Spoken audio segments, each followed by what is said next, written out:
Welcome to Hardly Initiated. It is your host, Tysean Jackson, with my co-host, Ryan Ketchens. And tonight, we have two wives in the studio about to set y'all straight, because wives of over 18 years are sitting down with us, and we about to be talking about all y'all ungodly dating principles here tonight. Let's get it. Welcome to Hardly Initiated. It is your host, Tysean Jackson, my co-host, Ryan Ketchens. I can already tell, man, it's gonna be a powerful one right here. I just remember when I was a child. To get that white man out there, I don't super already. Don't care. This is dope.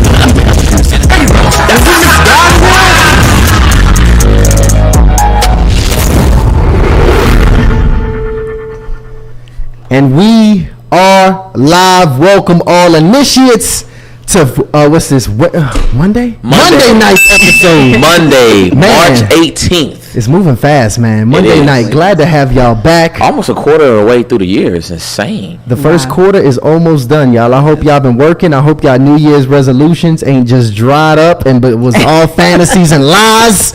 I hope y'all are advancing and we still progressing. And if you're not, don't worry. We're going to get you back on track this episode. Hardly Initiated got you, because we have these two amazing ladies that came up in the studio. I remember I sent a reel over to Ryan when I saw Tara come across my timeline, dropping some game that hit my soul because it was so relevant. It was exactly what I was going through. I went to her page. I saw this was a Christian counselor, which is a therapist, which is the same thing I found out today, who's been married for 18 years, and she brought in her parallel wise twin sister. Twin sister. Incredible. Tamara, who's also been married for 18 years. They got married the same year, and they about to set us all straight today. So welcome, both of you ladies, to Hardly Initiated. It's a blessing to have you guys. Glad to be here. Yeah. Thank you for the invitation. Of course. Yeah. How did y'all both end up marrying the same year? Was it like a competition, or what was the that's situation? A whole story. Let me see, y'all sisters be competitive. Right.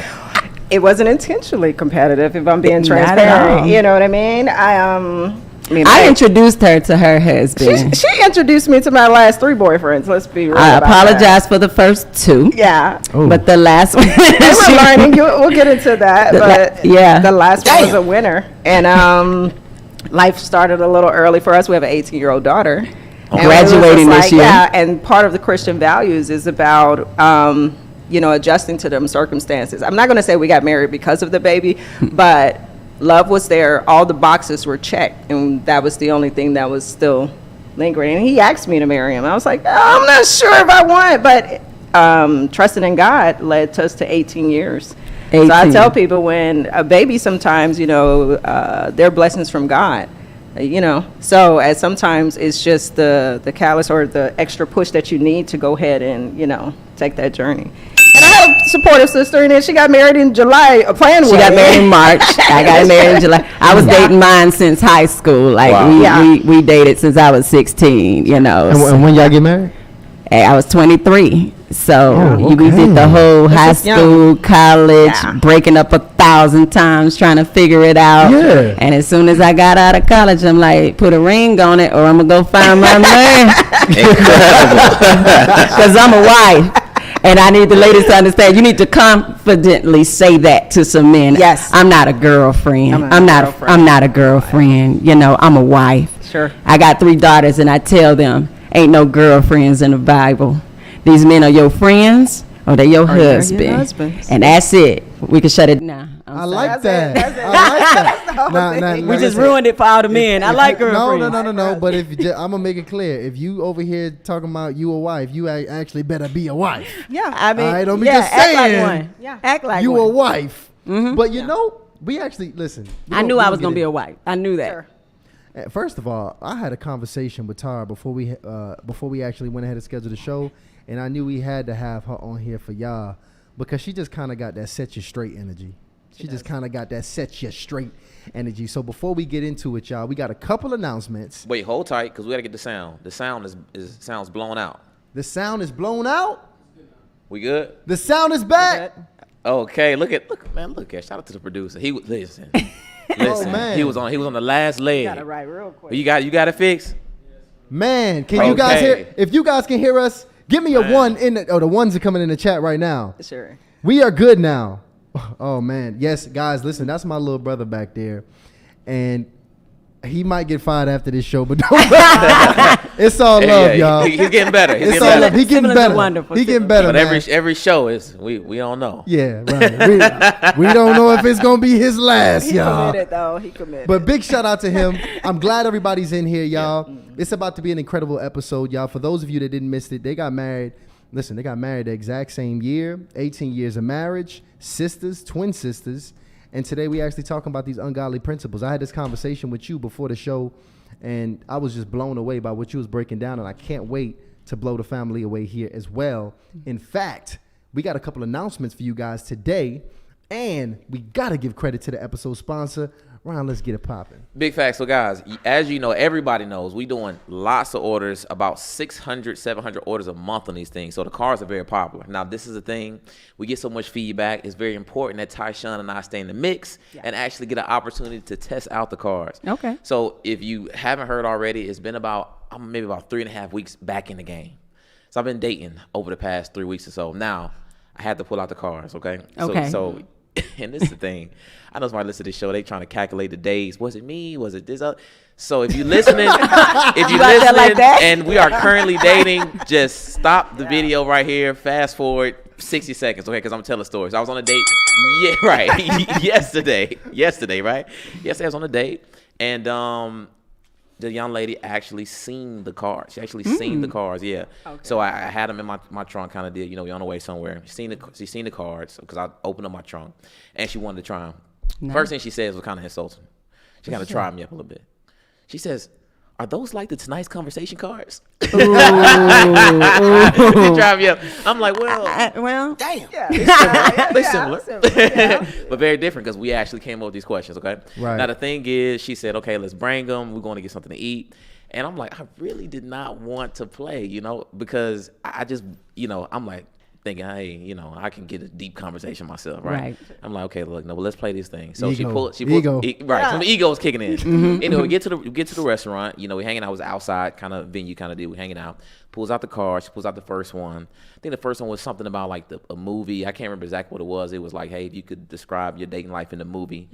She didn't really want to answer that. She wanted to skip it, right? So I'm like, okay, it's okay. I'm like, okay. I said one skip, right? So the next one was about as a question. It was describe your relationship with your mother. And she was like, I can't use two skips. I'm like, why would you not even want to answer this question, right? That's red flag. And let me tell you something. The next hour and a half, we talked about family relationships. That was something. And the thing about it was I found out not only about her family situation and share my family situation and her relationship with her mother specifically, but I found out about her apprehension for even talking about family. Right. And she was literally like, Ryan, the reason I don't want to talk about it because I don't want you to judge me because this is not necessarily me. And she was like, I think it's unfair when people judge people based off what they got going on in their families. Right. And my thing was, maybe there's some level of unfairness to it, but I'm like, if you're dealing with a mature person, they should be able to learn quite a bit from even how you share and what you share about your story. So fortunately, she was comfortable, and I learned so much about this woman. It was incredible. And she even made the comment, and I know that the date is going good when they say this, I don't even know why I'm talking to you like this. I don't know why I'm sharing all this with you. You're just so easy to talk. You just make me feel so comfortable. Right. So now, one side of me was like, okay, what a great day. The other side of me was like, damn. These cars? This the sauce. One card was worth an hour and a half conversation. It was so good. guys, That's good. I can attest the cards actually work. I'm gonna drop the link in the bio. Long story short, you need to get these ASAP. Hey, be careful, guys, because look, that conversation get too good, you start getting on them ungodly principles. Big facts, I'm telling you. Big facts. So that conversation get a little too good. You know what I'm saying? I keep it clean though, so you can't come to the house. Well, the question is, are you gonna go out again after hearing the deep conversation? You know what? I am. Okay. And the thing is, I really like when women are open to sharing, even though it's things they might be apprehensive about. Sure. And I'm just generally a non-judgmental person at this point. So she was beautiful. We had a great time. She likes to eat healthy. I like to eat healthy. Nice. She was open to where I wanted to go. We even got, everything was just going good. We even got compliments from other people like, how long y'all been dating? And it's the first one. So the things we're going pretty smooth. That's chemistry. That's chemistry. Yeah. That's chemistry. Well, man, listen, thank you so much for bringing showing love to the episode sponsor. Go ahead and get your Hardly in Love deck ASAP, guys. What I want to let y'all know is that the chat is already exploding about our next announcement because, yes, Hardly Initiated will be in Houston this Sunday. And we have, we actually have a registration link right here. I need you guys to register because it might be limited spacing. I want to make sure you go ahead and get locked in. It's going to be in the description. The location and the time is still to be determined. It will be Sunday afternoon. All right. And because, listen, we in Houston, y'all already know the legendary, y'all call him the Hardly Initiated Pastor. I call him Pastor James. He's out there in Houston. We told him that we was going to stop by his church. So we will also be at the 11 a.m. service. We're going to go ahead and show love and be over with Pastor James. But after that, we will have a completely separate meet and greet. So please complete the registration in the description, and we will be sending everybody details on where the event will be shortly. That's the main key. You got to complete the registration because as we fill in the details for our Houston trip, you want to be in tune with those, and we're going to keep you guys abreast. So please don't say, hey, I'm going, but I'm not going to fill out the registration. You have to fill out the registration link if you want the most up-to-date details. That's a fact. And I think we got a few other announcements for the people, right? Yeah, we're going to get to those other announcements, but let's kind of get it. Let's get it rolling. Let's get into the show, y'all. So, man, we actually today talking about some ungodly principles that's happening in the dating space right now. And this is deep because all of us, many of us, are on here single. As a matter of fact, if you're in the chat right now, I want you to drop your relationship status right now. If you're single, drop a single in the chat. I believe many of the Hardly Initiated listeners are single, and they not really operating and navigating the space the best way, whether that was in the past or right now, and we trying to get it straight. You are a counselor that deals with a ton of married women and men, as well as a ton of single men and women. So you really know what's going down in this space. So help me out with that because of what you see happening right now. Let me know first of all, how do our values affect how we date? Let's just start there. Your values affect everything, and I want to start with the definition of the values. These are the strong thoughts and the strong beliefs and principles we live our life by. And they are taught by our parents, whether they're good or bad. You can have bad values and good values. They are taught by our parents. Now, Christians, God tells, parents to raise your children in the instruction of the Lord because he's trying to give us his values. But, our mom and our daddy do whatever they want to do. And they give us the family values and the cultural values and what they feel like telling us. And so we, unfortunately, operate in those values. Because he says, train up a child in the way they should go, and when they're old, they won't depart from it. So if you gave me trash, bad values, I'm not departing from them. So I'm looking at everything my parents did, what they valued, what they didn't, and I'm going to repeat that. And it's hard to walk away from that value because it's embedded. We talk about 18 years of seeing this, 18 years of hearing this. This is programmed in my brain. If God told the parents to train them, he said, yeah, you gonna train them, whatever you doing. Yeah. So now I got to deal with that. And especially as a Christian, if my parents did not teach me by God's instructions, now I'm trying to be a Christian and do what God says. I'm fighting this. I'm struggling with this because now I'm fighting mommy and daddy values against God's values. I'm struggling. A lot of people feel bad, like, I don't know, I got this urge to sin. I can't stop doing this. I can't stop fornicating, even though I know in the Bible it tells me not to sleep with people I'm not married to. but my family did it. It's multiple baby mamas and baby daddies in my family. Everybody slept with somebody before they're married. So I'm struggling, and it's sad because people don't even understand the struggle didn't start with you. The struggle was created by your mama and your daddy not making this principle serious and not teaching it, not exemplifying it, not going hard on it. Because a parent that's doing that and exemplifying that, it's easy for that person to say, yeah, I think I'm going to wait to marriage. My parents did it. My grandparents did it. They talked about it. They put things in place. They told me how they were able to stay a virgin. We ain't taught that. No. We're not taught dating values as Christians. Christians, half of us ain't even read the Bible. Let's be clear. Right. A lot more than that. A lot more than half. Come on. Yeah. So your values, Tysean, it's like everything you doing is driven by your value system. And I got to go check that value system, because if I go by mama and daddy's value system, I'm going to get mama and daddy results. And every client I talk to, and mind you, I only talk to Christians. That's the hilarity of this, because they doing the same stuff as the world. They struggling just like the world. It really ain't no difference. I thought I'm gonna say Christian counselor, and I'm going to get some real godly folks in here.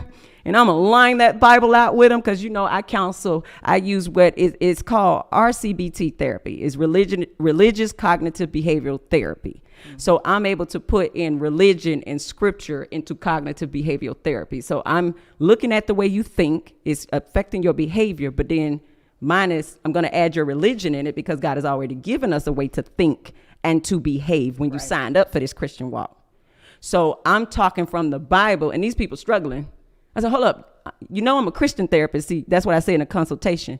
You did click on the link and saw I was a Christian therapist. So you know when you come with your issues, I'm going to go to the Bible and I'm going to respond the way God said you need to respond in this situation, because that's why you're struggling. You're doing it an opposite way of what the Creator said.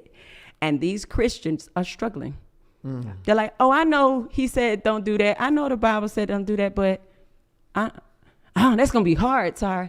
Yeah. I said, I know, because your value system, baby. So I tell them, run me your genealogy. Tell me about grandma. Tell me about granddaddy. Okay, now tell me about your mama and your daddy.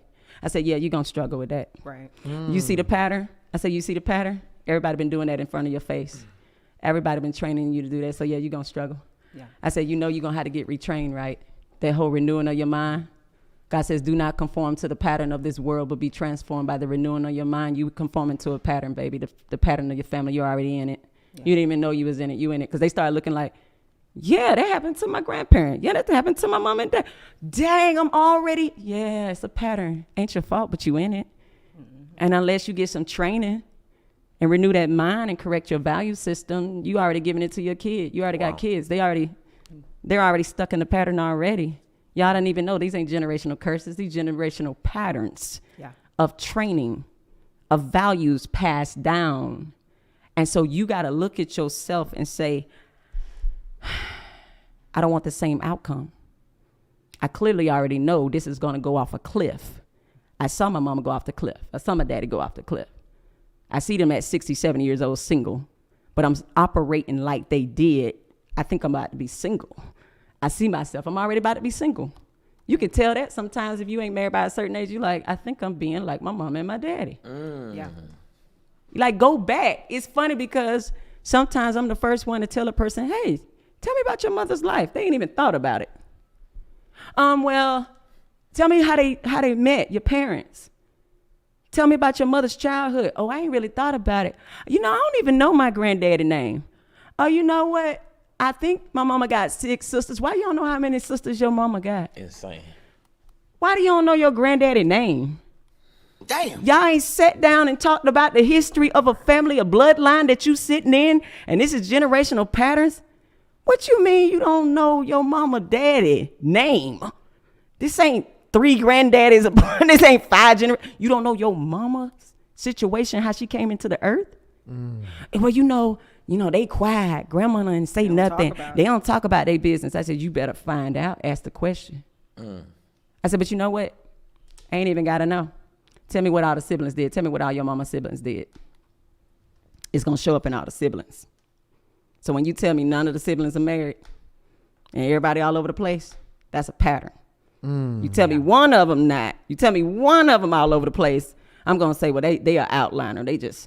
You tell me it's 9 kids and 8 of them all over the place and not married. That was a pattern. There's people hearing that right now. It's like, it ain't looking good, including myself, by the way. You got to sit, y'all got to sit and look at the pattern. You already in it and don't even know it. Yeah, and then you're born into it. You know, it's not intentional. You know, you're born into that. So, wow. And we have to stop. He said we're born into iniquity. Yeah. Like God said this. He said you are already born into iniquity. He said, parents, I'm giving you instructions. Give them my word and they can get out the iniquity. You could be reborn into the family of God and get what he wants for you. He wants the marriages. Let me ask you this. So we did and guys, shout out to the email guy that we got now, because now we're sending out regular emails. Okay, this is huge for the platform. Huge. Yeah. And one of the things that we've been asking people is, what is the number one dating problem that you're having?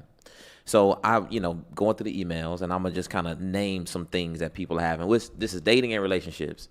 And my question is, let me ask you the question after I go through these. You got fading enthusiasm, long work hours, kids, bad sex, infidelity. The opposite sex doesn't approach. That's the main one. A lot of them come from women. I don't know where to meet people at. I don't like to go out. So being that those are cited as number one issues, why isn't anyone talking about the values? Is this something that we just don't know? Is it something that we've ignored? Has this concept never been introduced to us? Okay. Don't know. Just don't know. It's sad that when I bring couples in and I do this whole genealogy and I say, do you even know where your spouse's family, like where they come from? Did you ask that your husband, how did his daddy treat his mama? I didn't even think of powerful. No. Yeah. Your husband said that his daddy was never romantic to his mom. He can't remember a time he saw his daddy give his mother any flowers. He did not talk to her. He was not intimate with her, like vulnerable, and he just went to work. So when you tell me all you see your husband doing is going to work, that's the pattern of training he had. He's not trying to be unloving towards you. He doesn't even know this man, this mythical man you have in your head that you're trying to make him be. He doesn't even know. He wasn't raised by that man. And you taking all this stuff personal. And you saying this man is unloving. He don't even know what you judging him by or measuring him by. Did you take a look? We are dating people and we're not even caring about their family. And people are saying, I don't need to know the family. I ain't marrying the family. But you marrying the pattern. Yeah. You marrying that pattern.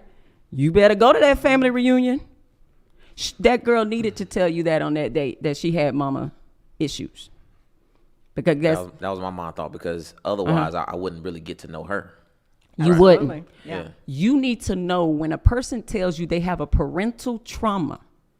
If you marry this person, I need you to know I need you to think about all that they're lacking from a parental trauma relationship. Because you got to be a support on that. You have to be ready to say, okay, this girl said her daddy wasn't in her life. I can't neglect her. Yeah. I can't go long periods of time not talking to her. She's already dealt with a man leaving her, rejecting her. So this wife, if I take this woman on, she's going to need to know I am here for her. I am her covering. I am provider. Now, this other girl who got a healthy relationship with her daddy, she ain't even going to care. She probably hanging with her daddy half the time. She's not looking for you to do all of that. But the girl that tells you, I have been abandoned by a male, the first male figure in my life, right. You have to know, okay, God, so that's part of my role, is to cover my wife and kind of be that answer to that. No, you ain't there to heal her daddy issues, but you are part of the healing. Yes, she's going to have to go to counseling and therapy so she can forgive her father, so she can let that go, so that when she comes into this relationship, she's not asking you to be daddy. But you got to understand you are covering and protector. Yeah. So you can't be acting kind of sideways with her, kind of like, you're going to have to secure her. You can't be playing with her emotions. They've already been played with. People with mother issues. I tell the women, if your man told you his mama wasn't in his life, he's already missing nurturing. Absolutely. In a major way. So you better know that you're supposed to nurture him. That's going to be big to him. Another man, it may not be that man. When you play with him and you're being mean and vindictive, you're going to trigger his mama issues and he's going to go off. And you're going to wonder, why he's so sensitive? You just triggered his mama issues. You talked to him crazy. You didn't love him. You didn't show up for him. You need to hear that. It's not to judge people, but you better know what you're getting into, because you can probably deal with that. Like we had daddy abandonment issues. My daddy wasn't in our life. I had to let my husband know I'm not that chick that you can just not pay attention to. Absolutely. I'm not her. I'm like, I love you, but I'm not the one you're going to be able to just go to work all the time and barely talk to me and not get in here with me. I don't want that man. Yeah. So let me ask you this, because as a man, a lot of times the reality of it is we can judge you. You know, I mean, just everybody does. Anybody does. No, that's the point. Judges, yeah. I'm just talking as me, as a man who's out here hearing it from women. Mm-hmm. So how do I hear it and know that this is something that I need to stay away from, and this is something that I could possibly work with? How do I know when she's telling me these patterns and this brokenness that she's come from? Because we literally had a woman come up on this platform, literally all together, and say, if a man asks you something about your past that wasn't together and that's not going to make you look good, just lie. Straight up. Oh, wow. Ooh. No, really. Ooh. Now, here's the thing. To some degree, I understood where it came from. I didn't like it, but I have been that guy that heard things about a woman that she was breaking down to me about her crazy, hectic behind family. And I'm just like, oh, hell no. Nah. Sure. Dang. I'm just like, oh, I get it. Hell no. I get it. But it's still going to show up in that marriage. Go ahead. How soon was she sharing it? Like that was first date, or how soon? It was like first few dates. Oh, yeah, and see, listen, I'll peel back the onion. You better. Listen, we gonna go deep. You listen, you having a conversation with me, I don't like surface level. We going deep fast. And it's gonna feel right. Yeah. Wait, pause, hold on. Slayer. But check it out though. I did hear what she was telling me, and it was very unattractive. So when does a man, and I'm talking for me, hear what a woman is saying, and I know that this is something that I can work with, even though there's trauma there, this is workable, and this is something you need to hit the back door. I need us to be grown out here. Exactly. Like, ain't none of us perfect. I don't care if you came from a 2-parent home where everybody married. You got other issues. Absolutely. You got other issues. And we are out here like used cars. I want to look real good, but I ain't going to show you these car facts. But when you buy this raggedy car, it's going to break down on you later in this marriage. Mm-hmm. Stop pretending and not telling people what's really going on. Go ahead and tell that man, hey, look, this is real. This is me. This ain't my fault, though. See, let's talk about it. God put us in these families. You didn't have no choice over that. Mm-hmm. Yeah.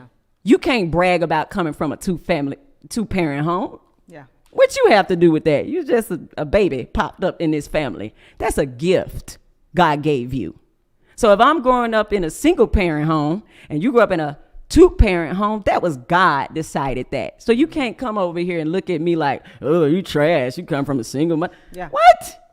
That's a gift you were given. So when I meet you, I'm saying that's beautiful. You had 2 parents and that you were able to see that. And that's great. Your parents been married for 40 years. I think that's beautiful. Mine wasn't. So I didn't get to see a marital relationship.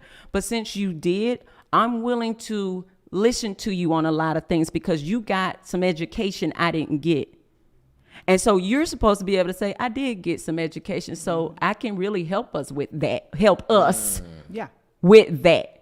It's like this. If you grew up in a family where everybody had the finances on point, everybody had the 800 plus credit scores, you are blessed. This person over here, everybody credit score 500. Mm-hmm. They were born into that family. Let's talk when we dating. Hey, I don't really have financial education, but I want it. Absolutely. Because see, that's the buy-in first. You got to find out, do they want it?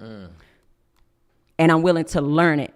I think that's amazing. Your family knows finances. Would you be willing to teach me? And you say, I can actually. I know how to get a credit score up. I know how to. You're going to be transparent. Let me see your budget.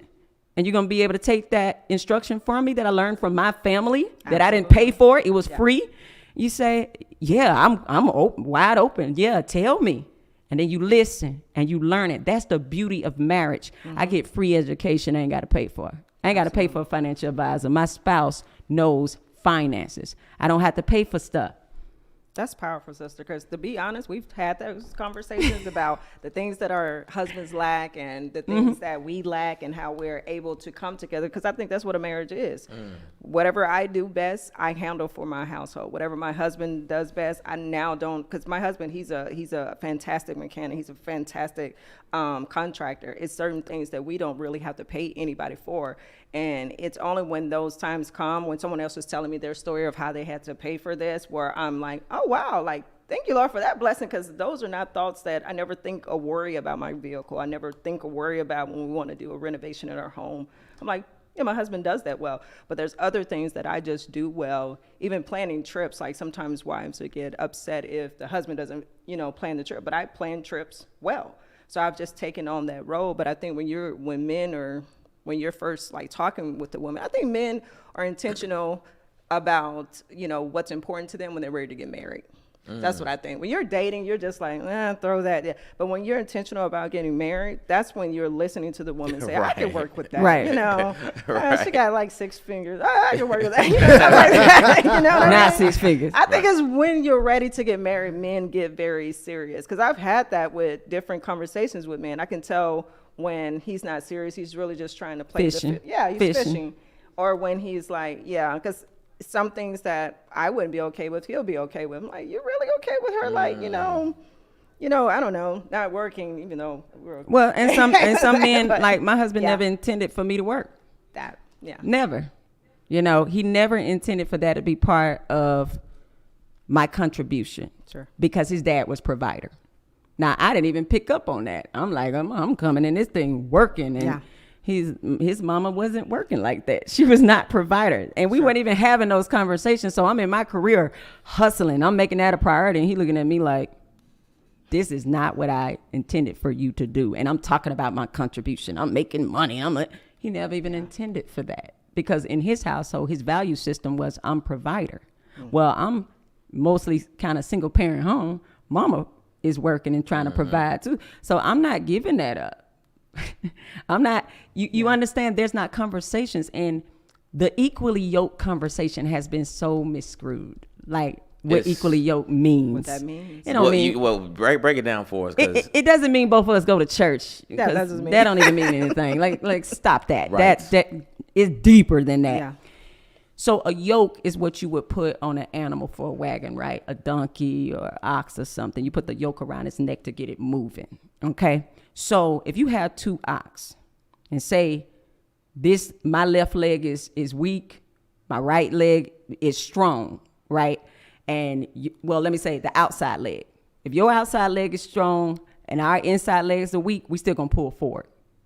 If both of us are strong on the left side and weak on the right side, we gonna pull to the left. I don't need to meet people that's strong in all my areas. Absolutely. I know that sounds real crazy. I don't need to date people that have all the same strengths as I have and all the same weaknesses. Both of us don't know communication, but we both make money. Y'all gonna be divorced. Y'all gonna be divorced. Yeah. One of y'all need to be real good with money. One of y'all need to be really good with communication. Right. Sure. Yeah. Both of us got an eating habit. Both of us, we gonna be big. Big together. I don't need both of us. One of us need to like to work out. Yeah. Right. And I date a big boy because I'm gonna help him work out. Yeah. I can't also love food. Both of us can't both be horrible with finances. We're gonna be poor. We can't both be terrible with finances. Yeah. One of us need to have that skill set. Not both of us, but the one that doesn't have it needs to be willing to be taught. Once somebody marries you, everybody in your family should say, God, dog, you upgraded once you married them. Yeah. Where you learn this stuff from? My spouse. Absolutely. My spouse. That's a brag. Yeah, none of us knew finances, but look, I leveled up. Exactly. Right. I got money and a good credit score because I got married. Yeah. See, this is what pushes people to marriage when they see all of us upgrading because we equally yoked. Yeah. So you got to evaluate, what does my family not have? They did not teach me. Before you go out there dating, find out what you need. Yo, so I was literally talking to Tysean about that, and because right now, we going through a family transition with my grandmother, right? So it's a lot of things that need to be handled. Okay. Now, a lot of those things, because of technology and kind of, me just being a younger person in my family, because of finances, also me being the financial responsible party in my family, and also because of my flexibility. And I'm very, very busy, but because I work for myself, it's just assumed if I'm the only person that got time to do stuff, right? Right. So I got to handle this problem, these issues. And the thing is so much to handle. And I told Ty, I'm like, man, it's like, I think I need a wife more for the things that I have to take care of for my family than even myself. Yeah. Right. I was like, I got the problems, especially as everybody ages in my family, are piling up. Right. And I'm like, I think I need a wife just for take one for the team and get one and get one right now. And it's a girl that would do that. There's a woman that would say, you hustling, busting. I love the way you're busy, baby, making all that money.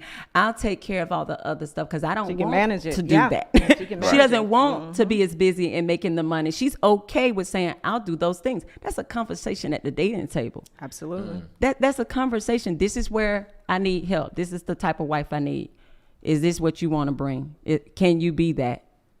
Are you willing to sign up for that? Women should say the same thing. These are the things I do not have in my life. Are you a man that could provide that? Stop lying, y'all. Stop lying. So see, now that's a fact because we need help, and I know we not all of us need help.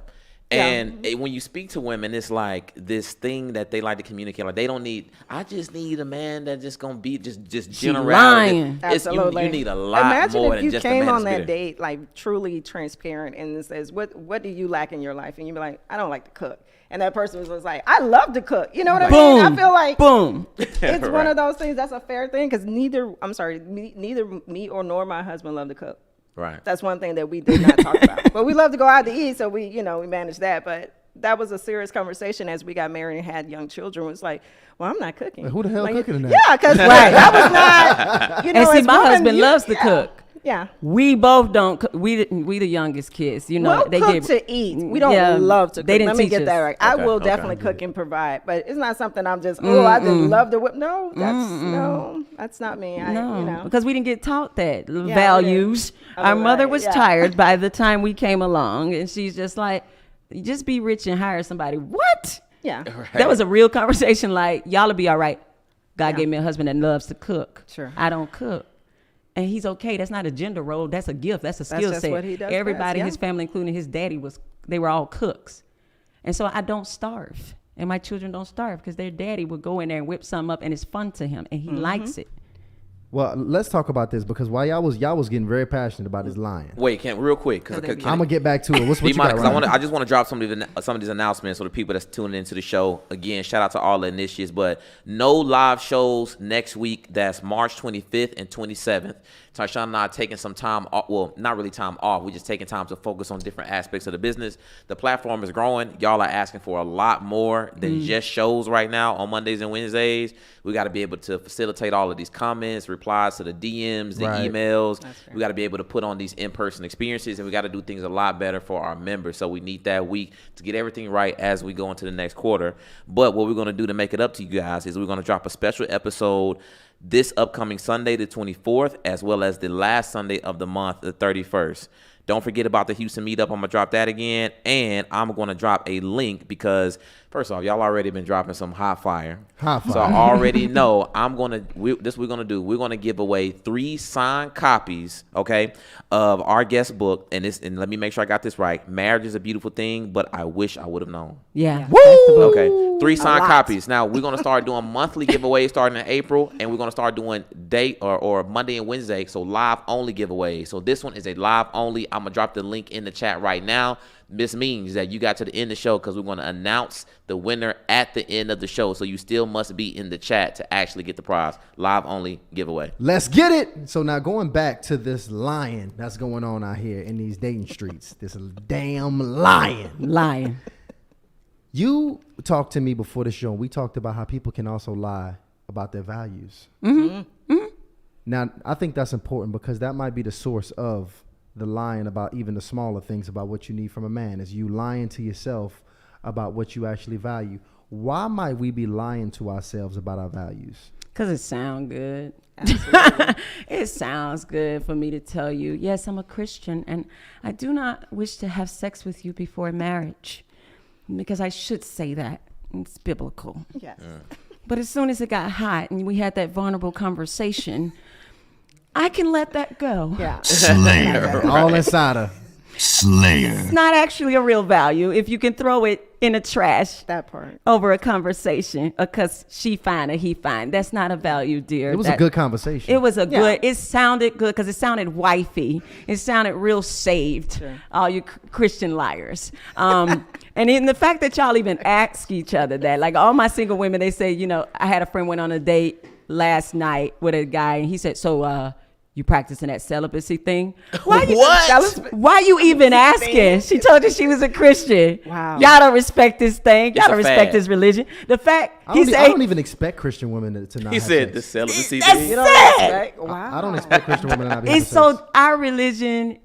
Unfortunately, the way people handle in Christianity, we don't get any respect because it's so doggone fluid. Yeah. This Christian does this, but this one does that. This one does this. So the values are. We're not dating based on Christian values. No, we're not reading the Bible. We're not doing the way God did it. And we lie because it sounds good. And we secretly sleeping with everybody. I'm a Christian therapist. I know what everybody doing. I mean, it's wild out there. Y'all slaying. Wow. And I'm looking at them like, you know you ain't supposed to be doing this, right? And they're just kind of like, I know, Tyra, but you know, I'm praying about it. No, you need to change your value system. Yeah. You need to tell God, I do not value what you value.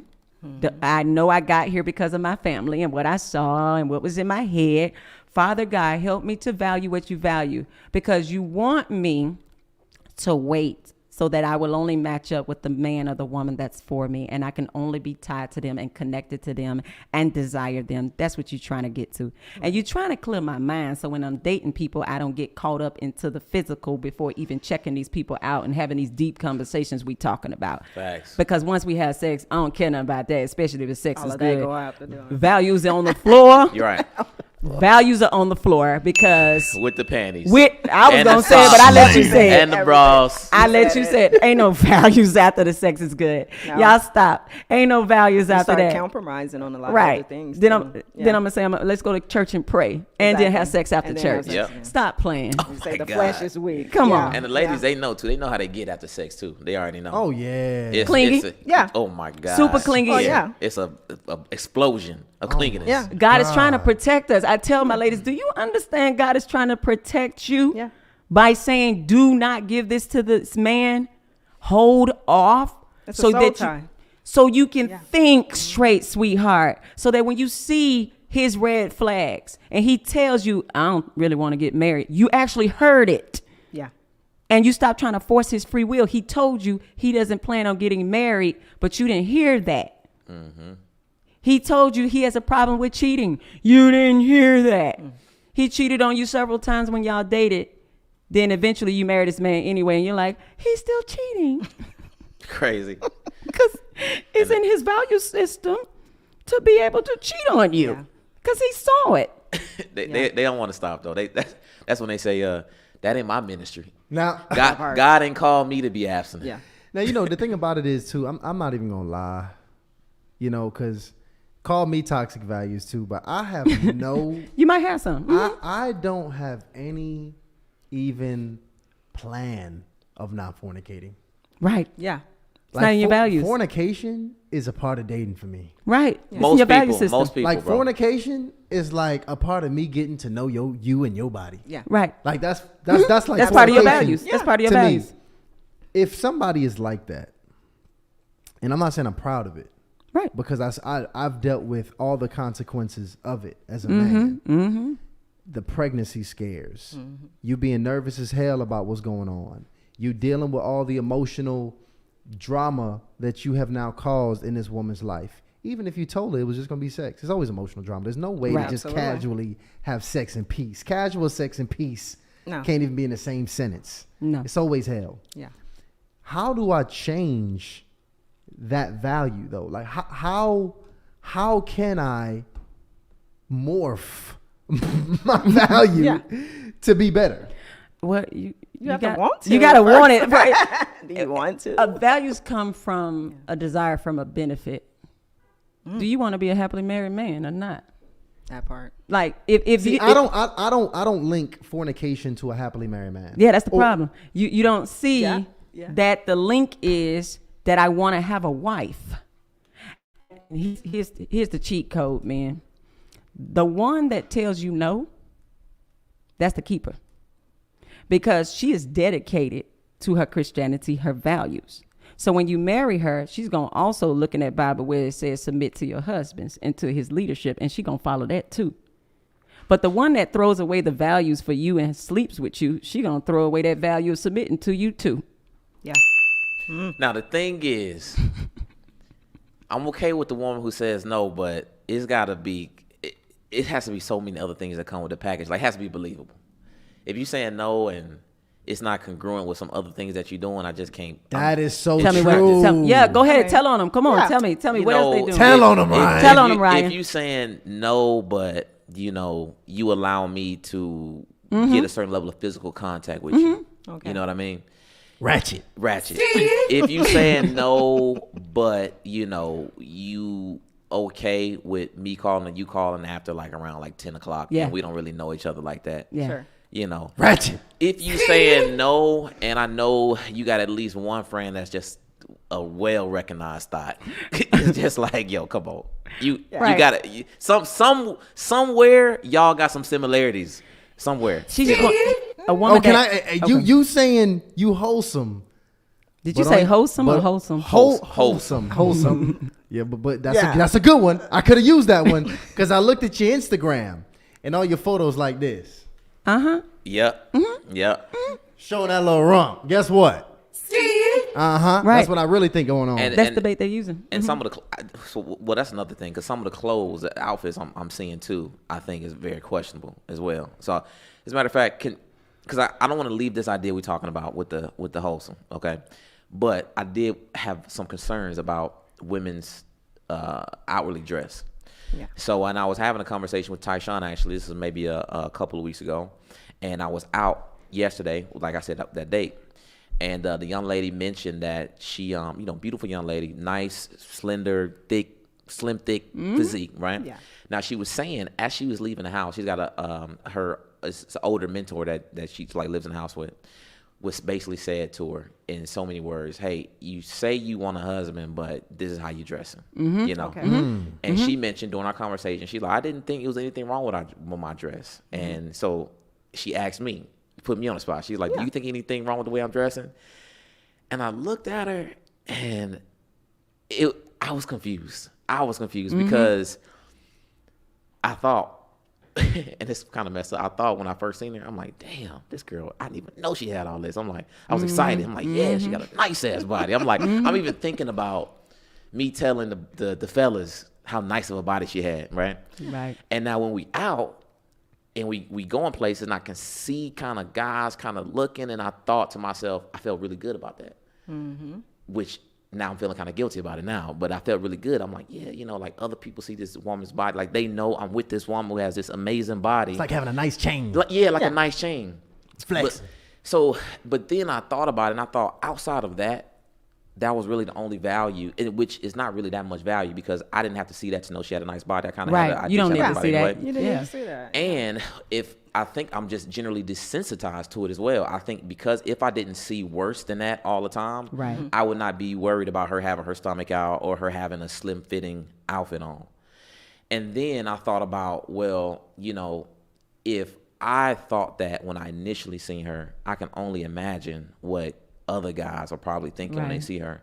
Yeah. So when I thought about it, it's kind of messed up, because I'm on a date with her and it's really crazy. I had to agree with what the woman told her. Yeah. I'm like, yeah, that's... You and most men and women on this show will hear y'all say that and still wear what they want to wear. Because I didn't plan on saying nothing to her. They heard y'all say this, and they'll hear you say what you want in a wife, and they still would do it another way and say, why these men not marry me? Because they'll sleep with you, ladies. They'll sleep with you. Yeah. But they're like, why he's not marrying me? But they hear y'all saying, This is what you really want. This is what you want in a wife. This is what you envision your family looking like. This is the woman you want raising your kids. Because women hear all these podcasts. They read all the books and they still ignore it because they still want to bait you with these bodies. And let me just tell you, some of these girls just want you to try hard to sleep with them. Some of the Christian women, it's just, I'm celibate. Just try harder. In their head, it's like, try harder.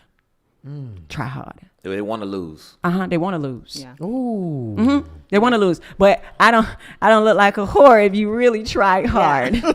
Because I wanted to have sex with you too. Yeah. See, we're not honest with ourselves and we're not honest with God. Sure. You have to go to God. God, I'm having a hard time with this value. Like, I know it's keeping me from my spouse. I know it's keeping me from the future spouse that I'm asking. Because these Christian women are asking God for a Christian man, but using thought bait. Yeah. He is not about to send you his best son and you out here being a whore. Oh, damn. Wow. Damn. Yeah. He is not about to send you his best son and you out here being a whore. Right. Like, he don't see that. Like, he only watch you at church. He don't watch your whorish behavior on these dates. And God says, let me send her a real man of God. No. You about to get a hoe. I think that speaks so much because that's just real. Because I was even thinking about that after I considered what she was wearing and what her family member told her. I even started questioning myself. I'm like, am I that great of a guy to not even notice that what she's wearing was inappropriate? You know, am I that great of a catch if I didn't even plan on having a conversation with her about it? Because I didn't even think about what she was wearing. Well, I did think about it, just very quickly, but I didn't think about it on a more in-depth level until she mentioned it. And I thought, like, wow, like it's probably a lot of things that I need to improve myself when it comes to not only just the women I attract, but what I allow to come and actually spend time with me. It's really crazy. I think it speaks a lot. Because why she even bring it up? That's my question. Why she want to bring attention to what she got on? That's a good point. Like, y'all got to start hearing these comments. She wanted to know, do you see what I got on? What you think about it? You think it's too revealing? She want to make sure that conversation came to her body. Yeah. See, these women playing games. I'm a woman, so I'm going to tell them. They play games with y'all. And women try to play games with God, but he's smarter. He's saying, sweetheart, I saw you. I know you wanted to sleep with that man, and you pulled him in, and you slept with him. And then you over here praying, make him my husband. God says, no, you're a Jezebel. You're a Jezebel. You're not going to bring this man closer to me. You're going to bring him closer to you, and you're going to have him doing all sorts of things and using your body to get there. Slayer. Jezebel, yeah. Delilah. Pull Samson's strength up out of him. We got a lot of Delilahs out here and Jezebels talking about they want Christian men. Yeah, and they going to Eve these men. As soon as they get you, they going to have you biting that apple. And you ain't going to never reach purpose, and you ain't never going to be who you supposed to be for God. Yeah, it's a lot of Jezebels out here. They dress like it, they act like it, they talk like it, they date like it. And they will lie to you and say, I'm a Christian woman. The moment she slept with you, you better know you was with a Jezebel. Oh, my God. Oh, my God. Y'all can call me. Oh, my God. Oh, yeah. I need some help. I'm going to be honest. Check this out. Here's what's even crazy. I have never, shocking confession, now that I'm really thinking about this. And because we having a conversation on Christian in particular, I've never been with a Christian woman that actually has said, I'm not having sex. I've been with many that said, I'm not having sex and I'm abstinent. Yeah. That actually followed through with it. Never. Yeah. I believe you. My entire life. I believe you. I have never experienced that. And let me be clear, because I don't want anybody to think I'm judgmental. We came from a family full of fornicators and adulterers, and everybody was doing their own thing. So God gave me a Christian man when I met my husband. He was doing so good with me. He was so kind to me. I thought, to keep this dude, I better sleep with him. He never even asked me to sleep with him. He found out I was a virgin. He was cool with it. Like, I ain't going to be the one. I did it. I trapped him into having sex with me because I said, I better make sure I keep him. I did that. And that relationship started going downhill, and he wasn't giving me no ring. He wasn't. I messed up. To get him to marry me, we broke up. I said, my relationship with God is downhill, and I feel like I'm ruining your life because I started seeing his life. He's losing the favor of God. I was losing the favor of God because we were not in God's will. And I broke up with him because I loved him that much. I say, I have pulled you out of God's favor. This is my fault. I pulled you out. You're out. I'm out. baby, let's go back and get our relationship with the Lord. If he bring us back together, then I know he forgives me and is good. But if he don't, I wish you well with your next wife, and I'll be all right with mine. Yeah. And so we broke up. We broke up for a year. And I remember being at my church and seeing him walk down and give his life to Christ. And I was like, that's amazing. That's like 6 months after we broke up. And I was still friends with him and everything. But that was more important to me, his salvation and him reaching his purpose for God, even if it meant he was not with me. Wow. Yeah. And 3 months after that man joined that church, he called me on the phone. He said, God has told me that you are my wife. Do you mind going to premarital with me? He told me you're my wife. God told him I was his wife and we were not together anymore. Yeah. And it's because God understood that I was the type of person that will always push him to God first. I'm not a Jezebel. I didn't want to ruin that man's life. And I was willing to get out of the way so God could talk to him. See, selfish women, they know they pulling a man away from God. They know his life is going to hell. He's losing the favor of God, and she's still stuck there with him. Won't even let him go. Won't even. You see everything around him is falling apart because he with you, sleeping with you, out of order with you, and you won't let him go. There are men like that. Won't let him go. Damn. Mm-hmm. That's HOTLINE Bling. Oh man, guys, it's almost time. Just so you know. Incredible. All right. And yes, I see the question in the chat. Yes, these two amazing women here, Tara and Tamara. Oh my gosh, I realized why did I just realize that rhymes? That's okay. It doesn't rhyme. It doesn't rhyme. Tamara. My name's Tamara. Tamara? He just But made it's it okay. smart. My mama did that on purpose to confuse people. Tara and Tamara. Tamara. All right. It don't rhyme. I made it rhyme. All right. But just so y'all know, yes, these ladies are married 18 years. They got married the same year, and they are twin sisters, and they are here dropping this hot fire here today, y'all. Y'all better stay in here. We got 3 books that we are giving away at the end of the show here. We go ahead and fill out that giveaway, and we are right now about to get the initiation hotline started. HOTLINE Bling. All right. Big facts. And I want to do this real quick. Shout out to all the initiates that are joining us as we speak. Shout out to Sunny for dropping a super chat. She says, thank you for sharing about being raised in a single family household. I keep hearing people say, don't date people from single family households. I can't help that, but I am doing the work. Go, absolutely. Sonny. Hey, Sonny, Yes, she better Sonny. stand up. She over there squatting like a little Jezebel Right. in that photo. He's joning. Slayer. First I'm off, just if you- joking, Sonny. If I'm you're just joking. disqualifying people from a single family household, that's being a lot of people. That's all of us. Come That's on all now. of That's a us. lot of us, especially in our community. Come on. Big fact. Shout out to Kat Harlan, one of my favorites, member for 7 months. So she's a rider. She says, I'm behind on shows, but keep up the great work, Ryan and Tysean. Kat, that's what we're going to do. That's what you say do. That's what we're going to do. Let's do it. We ready. Guys, go ahead. You got something else? Just last thing, guys, we're giving away. This is live only. You must be in the chat. You must fill out this link, phone number, and email right now, or at least by the end of this episode, and you must be in the chat because we are going to announce the winner on this episode. You're going to get 3 signed copies of this book. I'm going to drop that link in the chat right now. Yes, yes, yes. And guys, initiation hotline, y'all already know how it goes. We're about to put the link in the chat for you to come backstage and chat here with our incredible guests and all of us here on the platform. Y'all already see what's going down. Ungodly values right now floating and really penetrating our entire culture. Listen, I want somebody to call up here that really knows that you might fit the description of this right here. I want, if anybody has dealt with this, are dealing with this, and you really want to get some game, I want you to come backstage and talk to us here today because it's a very important conversation. Any questions you have, come back there, click the link. Ryan, let me know when that link is in the chat. The link will be in the chat, guys, and you will come backstage, put your name in, and stay patient. We'll let you up one at a time. Yes, I'm getting ready to drop it right now, but I do want to say I thought that first, just one of the ungodly values that we talked about was, I don't know how you would name that value. It's kind of what you said where women, they say, particularly women, they dress for, like, hey, I don't dress for a man's gaze. I dress for myself. Yeah. I think a lot of their value is tied to, the value is I dress how I want to dress when I want to dress like that. Yeah, single women keep to do that. Wives can't. Yeah. Wives can't do that. Yeah, when you're ready to be Hold on. And you could be a wife before you get the ring, right? It's an attitude. It's a... Come on. I'll tell you, as a wife, it's just certain things I cannot do. I signed up for this. Like what? As a wife, I'm submitted to my husband's leadership. I don't get to just be doing stuff all the time without talking to him and compromising with him and having conversations. It's a lot of women want a lot of control and they want to be able to do what they want to do and be married. What are we doing? Because he can't tell me how to dress. That's chauvinistic. I could do what I want to do. Yes, he can tell me, baby, I don't want other men looking at your doggone body. Yeah. If I wanted to let all the men of the world stare at my beautiful body, I shouldn't have got married. Yeah. I'm able to tell my husbands, hey, take them gray jogging pants off. Where you going? That's for the house. Yeah.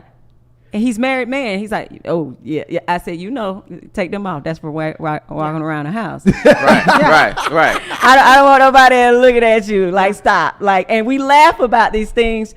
But if I'm with my husband, there are certain things he's like, you can wear that with me because you with me. Because you with him. But if I go out and I'm with my sister, my friends, he's like,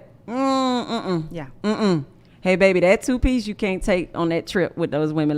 Let that bathing suit. No, but you can wear that with me when we go out because that's fine. Because he's protected, right? He's there. He's next to me. He don't want a man trying to grab on me, talk to me, and doing all that. He don't want a man less than his wife like that. Absolutely. And he's not even there with me to let these men know she's already taken. It's just common sense on these things. But some people like to still be desired even when they're married. They just... They want to be desired. What is... Steph Curry's wife. Come on, what is wrong with you? Oh, she did say that. She did say that. I seen that. She said she misses, and I'm paraphrasing, but she kind of misses having people make advances at her. She don't get that no more. Why? Yeah. I love you, Aisha, but no. That's the wrong thing. That's the wrong thing. I'm gonna just go and tell you. You don't want another man lusting after you, but your husband. Yeah. Y'all gotta stop that. Why would you invite that into your life? I don't want to invite the lust of other men. I got too much going on. I don't have time for affairs and all of that. Yeah. And I dealt with that in the first years of my marriage. Men coming at me, and I was like, it must be something I'm doing wrong. Absolutely. What was you doing? What was happening? I wasn't like sending them away fast enough. Like I was a high school counselor, and everybody daddy coming in there, administrators, I already know what be going on in that school system. It's a hot mess. Tell the truth. It's a hot mess, and I'm in there. But hey, how you doing? I'm not cutting off the flirtatious thing that got my husband. I gotta cut it off. You gotta go in there and shut that light off. You two got doggone friendly. Some of y'all used to being flirtatious. Yes, that's how you got your spouse, but cut that doggone thing off once you get married, because the other people only gonna respect your marriage as much as you do. So I had to start putting the little pictures of my marriage in my office. Men come by, what do you need, sir? No, I don't have it. Have a good day. I had to, because I don't have to be nice and all nice to you, and I'm a married woman. I don't need to, because men don't respect that. Oh, she smiled at me. Here's an open door. Don't slide in here like that. Don't do that. Don't disrespect my husband like that. I think it's highly disrespectful that you think I chose so poorly that you can come in here with your whack game and pull me from my husband. Oh. Yeah. It's disrespectful. But other people, let other people pull them from their spouse. That shows your poor choices. You chose such a raggedy spouse that somebody can pull you away that easily. They can pull you away with a compliment. Incredible. With a hard eyes in the DM. But see, you got to understand what I realized in 2024 now. Attention has officially absolutely attention the number one officially currency. Surpassed the value of money. It is the number one currency. People will do anything for some attention at this point in time, and the reality of it is, women now more than ever. I mean, attention right now for the ladies, it's so valuable. Like that validation that they get, it really feeds. That's like the female ego. When we talking about, they get powered up from it. They really get it's empowerment, and it's so crazy. Like the gym, it just goes nuts. Like some of the stuff that goes on in the gym is all attention. I mean, online is all attention. The outfits, really just the culture in general. I mean, even when I just look on Instagram, even comparing to what it was probably 10 years ago, it's soft porn now. We just got very much so desensitized to what we see on a regular basis. But a lot of it, even when, and I think even guys are confused right now in the culture, because when a guy really starts catching feelings, for a young woman, the way he expects her to operate, he starts expecting her to operate very differently. And honestly, depending on how the guy attracted to her in the first place, he'll be really going against a lot of things that he initially was attracted to her about in the first place. Exactly. So in many ways, he really switching up on her because she really been on this. Right. But it is some ways, like you said, the way as a wife or as a husband, we really have to learn how to operate differently. Even myself, like I'm naturally a flirt. Mm-hmm. And I know I got to work on that. I know that's foolishness. Yeah, there are male thoughts. I'm not calling you that, Tysean. Hold on. There are male Jezebels out here too. There are male thoughts. I mean, y'all just come on. It's man horse too. It's not just women. Whoredom is whoredom. Oh no, whoredom is whoredom. Yeah, and there are men who they like to whore around. They never see themselves as a husband, having one wife and building a family where all the kids are under the same house. Their actions do not show that is part of their value system.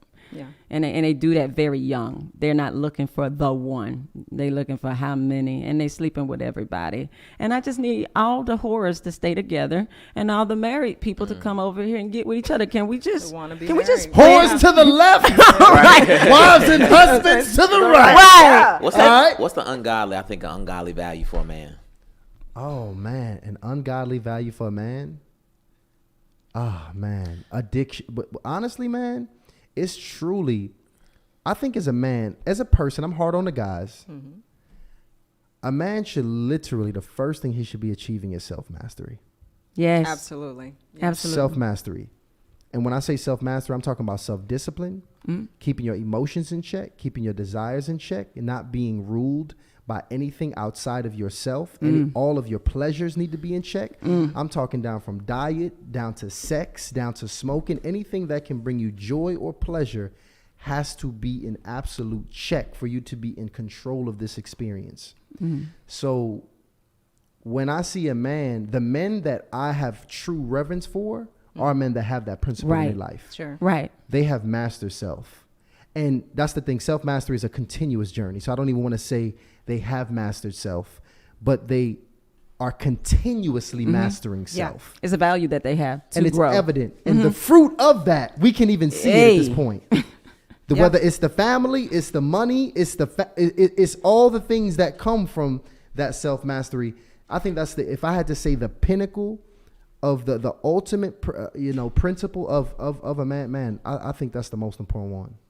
Absolutely. And if I'm going to choose you as my husband, I need to see how you mastering your life.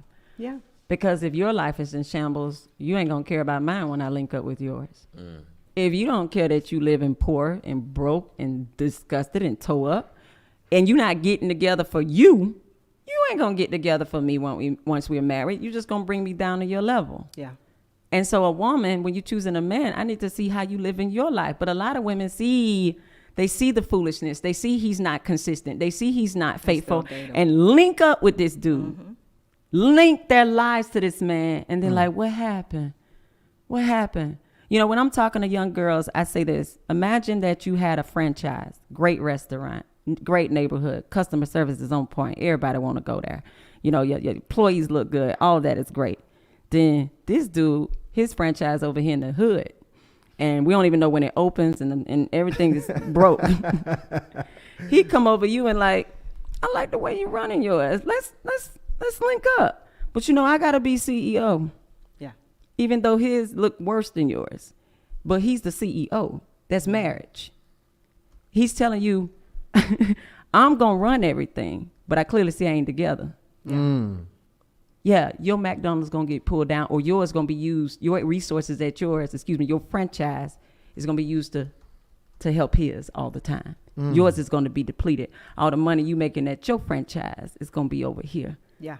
Because he came in depleted, not handling his management right, not handling everything he's supposed to be doing right. He just pulled from you. And he's smart. Because he's like, they're doing better. They're doing better. She's already got all of her stuff together. But women, they're not looking like, let me make sure this man can run something, like he can manage, because he's about to manage my life if I get up under him. See, my husband had everything together before I met him. Yeah. He had everything. He had his house. He had his education. He had all of that. The one thing he needed was to prioritize God. Yeah. And that's the one thing I had going into the marriage. Wow. That's going into it. I said, this God thing a little bit more than him. You're a little bit motivated. So that's going to always be your role. As you're going to be the one reminding him, hey, let's read this Bible, let's pray. And I didn't mind taking that role because that was huge in my house, that my mother trained me that way. She really did. So I said, he's going to always have the money, right? Because you saw all that. That was natural. But this, you're going to have to always keep at the forefront. Yeah. But I had a husband that didn't mind me saying, hey, baby, let's pray today. And I grab his hand and I pray. Now, 18 years, he grabbing my hand. He calling me. Hey, we need to pray. HOTLINE Bling. Hey, y'all, listen, we got people. The family is in the backstage. I want y'all to come backstage, to come up. We about to start bringing y'all up here. We are talking ungodly principles with these two amazing sisters breaking it down. And the first brother I'm bringing up here, we got Will backstage. Will, welcome to the show. What's popping with you, brother? What's going on? How y'all Will? Bless, man. Give us your age and your location. Let's get it popping. 36 years old, and I live in Richmond, Virginia. 36 years old, Richmond, Virginia. And I want to look a little extra one here. What's your relationship status, brother? Are you single? I'm married.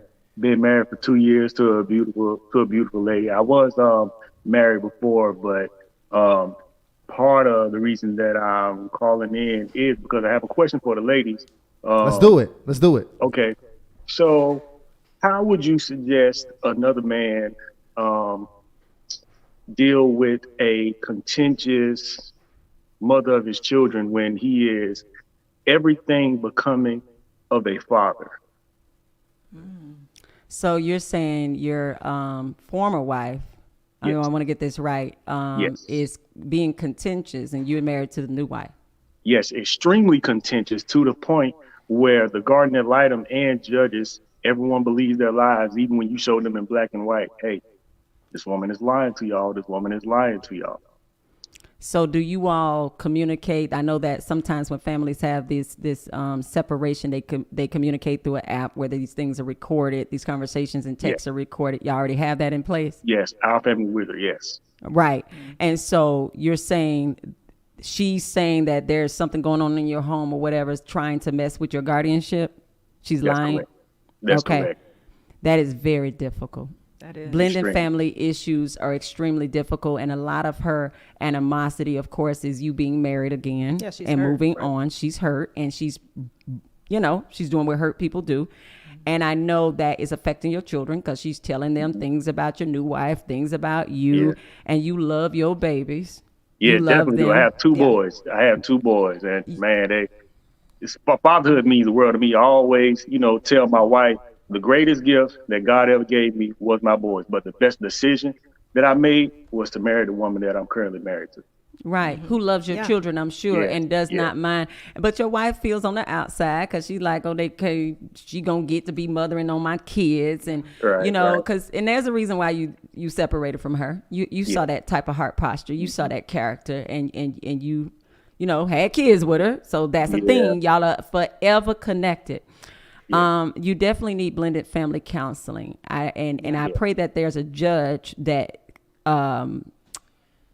wants you all to do that and commands that you all do that, that they put that in place, because the children are important. They don't need to be ripped apart. Like, there has to be a conversation with this woman is, look, life is what it is. It did not work out between us, but our children should not suffer because they didn't ask for this stuff. They didn't ask for the divorce. They didn't ask for the blended family. It doesn't matter whose fault it is. It is what it is. It's where you all are. But she doesn't need to take it out on the boys. Right. That's correct. But when those boys are in your presence, they do need to see a good marriage between you and your new wife. Okay? Definitely. Even if mommy's toxic, they still need to come over here and say, we see a good marriage. Ooh, we see daddy talking to her nice. Because as they get older, they're going to remember some of these things, and they're going to make decisions. I pray this doesn't get on your heart to her. I've dealt with couples that had to deal with this before. It is very difficult because you're trying to concentrate on your new wife, but you are pulled because of these boys. I need you to pray. Yes, and that's what I do. I even do it with my boys. Pray for their mom. And one day my oldest asked, he said to me, I know that you pray for my mom. I said, okay, I definitely pray for your mom, even though I'm not with her. Hey, we all go through things like that.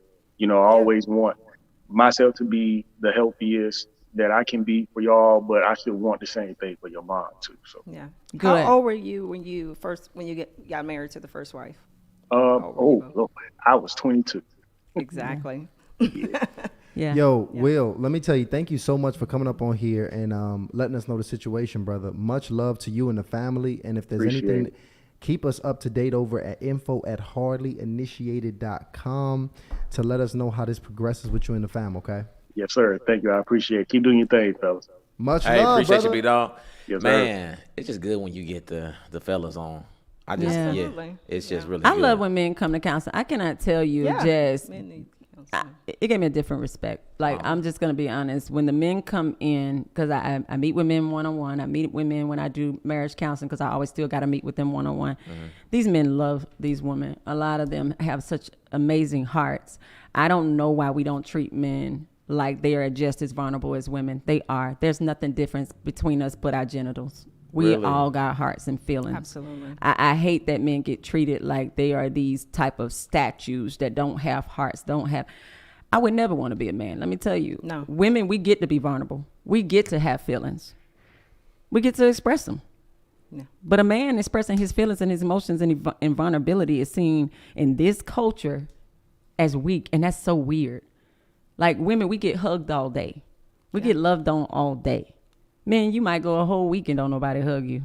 If you're around people with that crazy mindset that men don't have feelings and they don't have emotions and they not, it's terrible. And I have to remind wives all the time, have you asked your husband how he's doing? I know you talk all the time telling him, but have you asked him how he's doing? What does his heart feel like? Have you asked because we can do it for our sons. Yeah. We can love on them and talk to them, but these men that we're dealing with, we act like these are not humans with hearts. And I hate that for the culture, especially with Christian women. We know to love everybody. We know to do that. But to dismiss a man like he doesn't have emotions, to dismiss a man like he doesn't have a heart, to mistreat him. Like, that man, I could feel him through that camera. I could feel his heart. It makes it break because this woman is being vindictive and mean. And she's going to have to answer for that. But stay strong, men. I'm so sorry. You got to find the right one. I'm telling you. You do. It's so crazy, the difference between men and women when it comes to vulnerability. Absolutely. It's just like, it's so much of it is encouraged for the woman to kind of express herself. Yeah. It made me think about, I was in the bank, because like I told you, I'm going through this family transition, my grandma. And, she's there, we having a conversation, and the teller or the bank representative we dealing with, we kind of switching over all accounts. She can tell my grandma after about 30 minutes, she finally sunk in where she tells that, she don't really know what's going on right now. Right. Mm-hmm. And this young man is taking care of it. And my grandma is talking, and then she kind of finally picks up that my grandma has been talking to me as if I'm her brother, her younger brother. So she's asking me, hey, where's your wife? Where's your daughter? What's going on? And I'm answering her, this is going on. But because she's referring to me as her brother. Because your grandma's currently suffering from dementia. From dementia. Yeah. So finally the lady kind of gets it, because I don't want to say too much, especially my grandma now. I'm like, hey, biggest news, my grandma got dementia. So everything going on right now, So, right. But after she got it, she like kind of started sniffling, you know what I mean? I'm like, I know this lady not finna cry here. Yeah. Mm-hmm. So the bank representative starts crying. And her and my grandma having a moment. My grandma don't even know why the bank teller's crying. She's like, oh, baby, it's going to be okay. And they having this moment. And I'm sitting there like, do you know how bad I fucking want to cry right now? Yeah. You do? And I've been wanting to cry for the past 2 months. Yes. But can't do it. And it's just, I was just kind of sitting there like, I can't believe she getting all this love right now. I need some damn love. Yes, you do. But see, I couldn't do that because that's gonna be a whole nother thing, Yeah. And not that I can't do it. It's you gotta feel safe to do it. You gotta feel safe. It's a whole situation. You know what I mean? I gotta have time to recover. Oh yeah. But it just really reminded me the difference between men and women. Absolutely. Yeah. And when I think about that, I just think about like the guy called in. It does help when women are aware that men also have feelings. Yeah. Have feelings. I share this story with a lot of people. With my husband, he was very close to his grandfather, and his grandfather passed, and then he came home, and he was like, okay. He was like, yeah, my grandfather passed, and something told me. It said, give him a hug, and I said, are you okay? He's like, yeah, I'm fine. And I was like, come here, baby, and I held him, and it's like. That's when he started shaking and crying. He said, well, I was fine but I realized that I just gave him a safe permission to cry about it. Because I'm like, I know your grandfather meant a lot to you. Like, it's hurtful to me. And I just met him like twice. And I'm like, but he was just really holding it together. But I gave him that, safe place for him to, and he was crying, and I was just holding him, to the point where I was just like, okay, is it enough? But he was letting it all out. And I feel like wives, we have that responsibility to our husbands to give them that, or, whoever is in your life, your brother, because he might not have got that without you. And I know, and we are the ones that give it. This is why I'm telling these wives, when they tell me they're not nurturing, they're not affectionate, I said, so where he's gonna get it? Yeah, where is he? Where is he about to get it? Especially if he doesn't have a mother in his life, or he doesn't have a close relationship. Where is this man getting this affection if it's not from you? And so how are you abusing that by pulling away your affections? Like, and you think that's okay? That's a punishment to some women. Like, I'm not. Yeah. And my husband, I had to tell him a long time ago, hey, I'm your place of peace. Sure. I tell my husband come in, I'm like, hey, you want to lay down in my lap? And I rub his back. He said, I love when you rub my back. I said, absolutely. He's bald, I do rub his head. I rub his head. I rub his back. I do whatever because I'm trying to be different than anybody in his life. I'm like, this man ain't never leaving me because everybody out here ain't operating like this. Yeah. I want him to be like, I'm not going, if I leave this woman, I ain't going to get my head rubbed. I ain't going to get my back rubbed. I'm not going to get it. Man, let me tell you, honestly, I'm going to be honest. That's utility right there. First of all, y'all don't even understand. Big shout out to Ryan, because I've been seeing Ryan. Ryan got a tough situation. I've been learning a lot from Ryan's situation. Because Ryan, you talking about grandma, big part of your family, like part of like raised you. My family grew up in my grandma's house. Grandma, it was one of them families, and a lot of us in the community, we all got that family raised by grandma. Grandma's a matriarch, patriarch, everything. Run everything. Yep. And the reality of it is now you start seeing your grandma age and now deal with, even dementia. And now you having to now parent in many ways your grandma, seeing how Ryan has been, you talking about taking over her finances and making sure she good and making sure she's traveling right and she's safe and she doing this. It's really, first of all, I'm very proud of you, because that's like a huge. Thank you. He's loving her hard and responsibility. Yeah. He's loving her. Yeah. It's crazy. Yeah. And that's just something. I literally told somebody this the other day, because they asked me about, crying a bit, and the reality, I really said this, and I didn't realize it, but I really forgot how to cry. Or I don't even want to say I forgot, but I just generally don't know. And I know this because of situations that I've been in. I probably told it on a episode a while ago, but I got triggered in a situation because I went on probably like a 6-year run, no crying. Oh, wow. Ooh, you backed up, man. Backed up. Right. Because let me tell you, I got a lot of shit to cry about. Yeah, you constipated. You emotionally constipated. Oh, that's a beautiful You're emotionally phrase. Constipated. Yes, you Definitely emotionally constipated. And I know it. Yeah. And that's how you know you're emotionally constipated. We over here watching this movie, ain't got nothing to do with nothing. It was a scene where this woman, somebody had passed away. She went to go read the old text messages. I thought about go reading the old text messages of my stepdad that passed away. Ooh. Oh, man. Man, let me tell you something. I opened up them text messages. I don't even know where this came from. First of all, do you know how I know I don't know how to cry? I didn't even know how to breathe. Yeah. Like my breathing patterns. I'm like, it was like a whole exorcism. Right. I didn't know what the hell was going on. It was such an ugly cry. Yeah. That I had to just, while I'm crying, I'm closing all the blinds in my house. Because I got big windows. So I'm just making sure nobody don't even see them. I'm twisting the blinds closed. And my body is, it was so goodness. Backed up, so it had to spurt out like that. Oh my God. It's not an easy flow. It was crazy. Yeah. And, and I haven't cried since. And honestly, that's not unusual. I think a lot of guys are just in that place, just in general.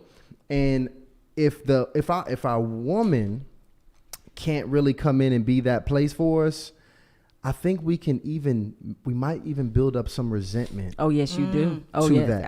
To the fact that we might be feeling this, and you not coming here and rubbing my back. Mm-hmm. Yeah. And knowing that I'm going through this, and only recognizing when you pissed off and not when I'm pissed off. Well, that's what that reel was about. That you saw. It's me telling these women. That's why he ain't talking to you. That's why he ain't hearing you. And that's why he's ignoring you when you telling him about all these requests you have. And he don't care no more about making you happy because you ain't making him happy. These men are starting to ignore these women. Yeah. Really? Yeah. These husbands are ignoring these women. These women, they run into marriage counseling with me. I need to talk because I'm not able to get through to him. Because you ain't never talked to your husband. You ain't never listened to him. And when I talk to the husband separately, I'm like, you share this stuff with your wife? They telling me all that. Your wife know all. Nah, she don't listen to me. Yeah. She got all this going on. She hanging with these people, that people, all that. My wife don't care nothing about my feelings. And so I have to tell the wife, did you know he going through this? Or this is a situation where he ain't tell me? Yeah. Did you be quiet enough for him to do so? Because women, we don't know how to listen. We interject. We overtalk. We can't wait and be patient because men do not spar their words out as fast as us. They don't use as many words because we've been practicing it since elementary school on the playground, talking. And so we talk fast, we talk hard, we talk loud. We don't let men get their thoughts out. We try to tell them what they're about to say, tell them what they feel. Mm-hmm. And it's like, ma'am, you got to be quiet because men will talk. They talking in therapy. They talk my ears off. So I know they talk. But you have to be around a woman that is willing to sit and listen and let you get it out. And women, I tell them, while you dating, you got to show that while you dating. Yeah. You got to shut up on these dates. Man. Shut up on these dates. Shut up. You had some experience with that time?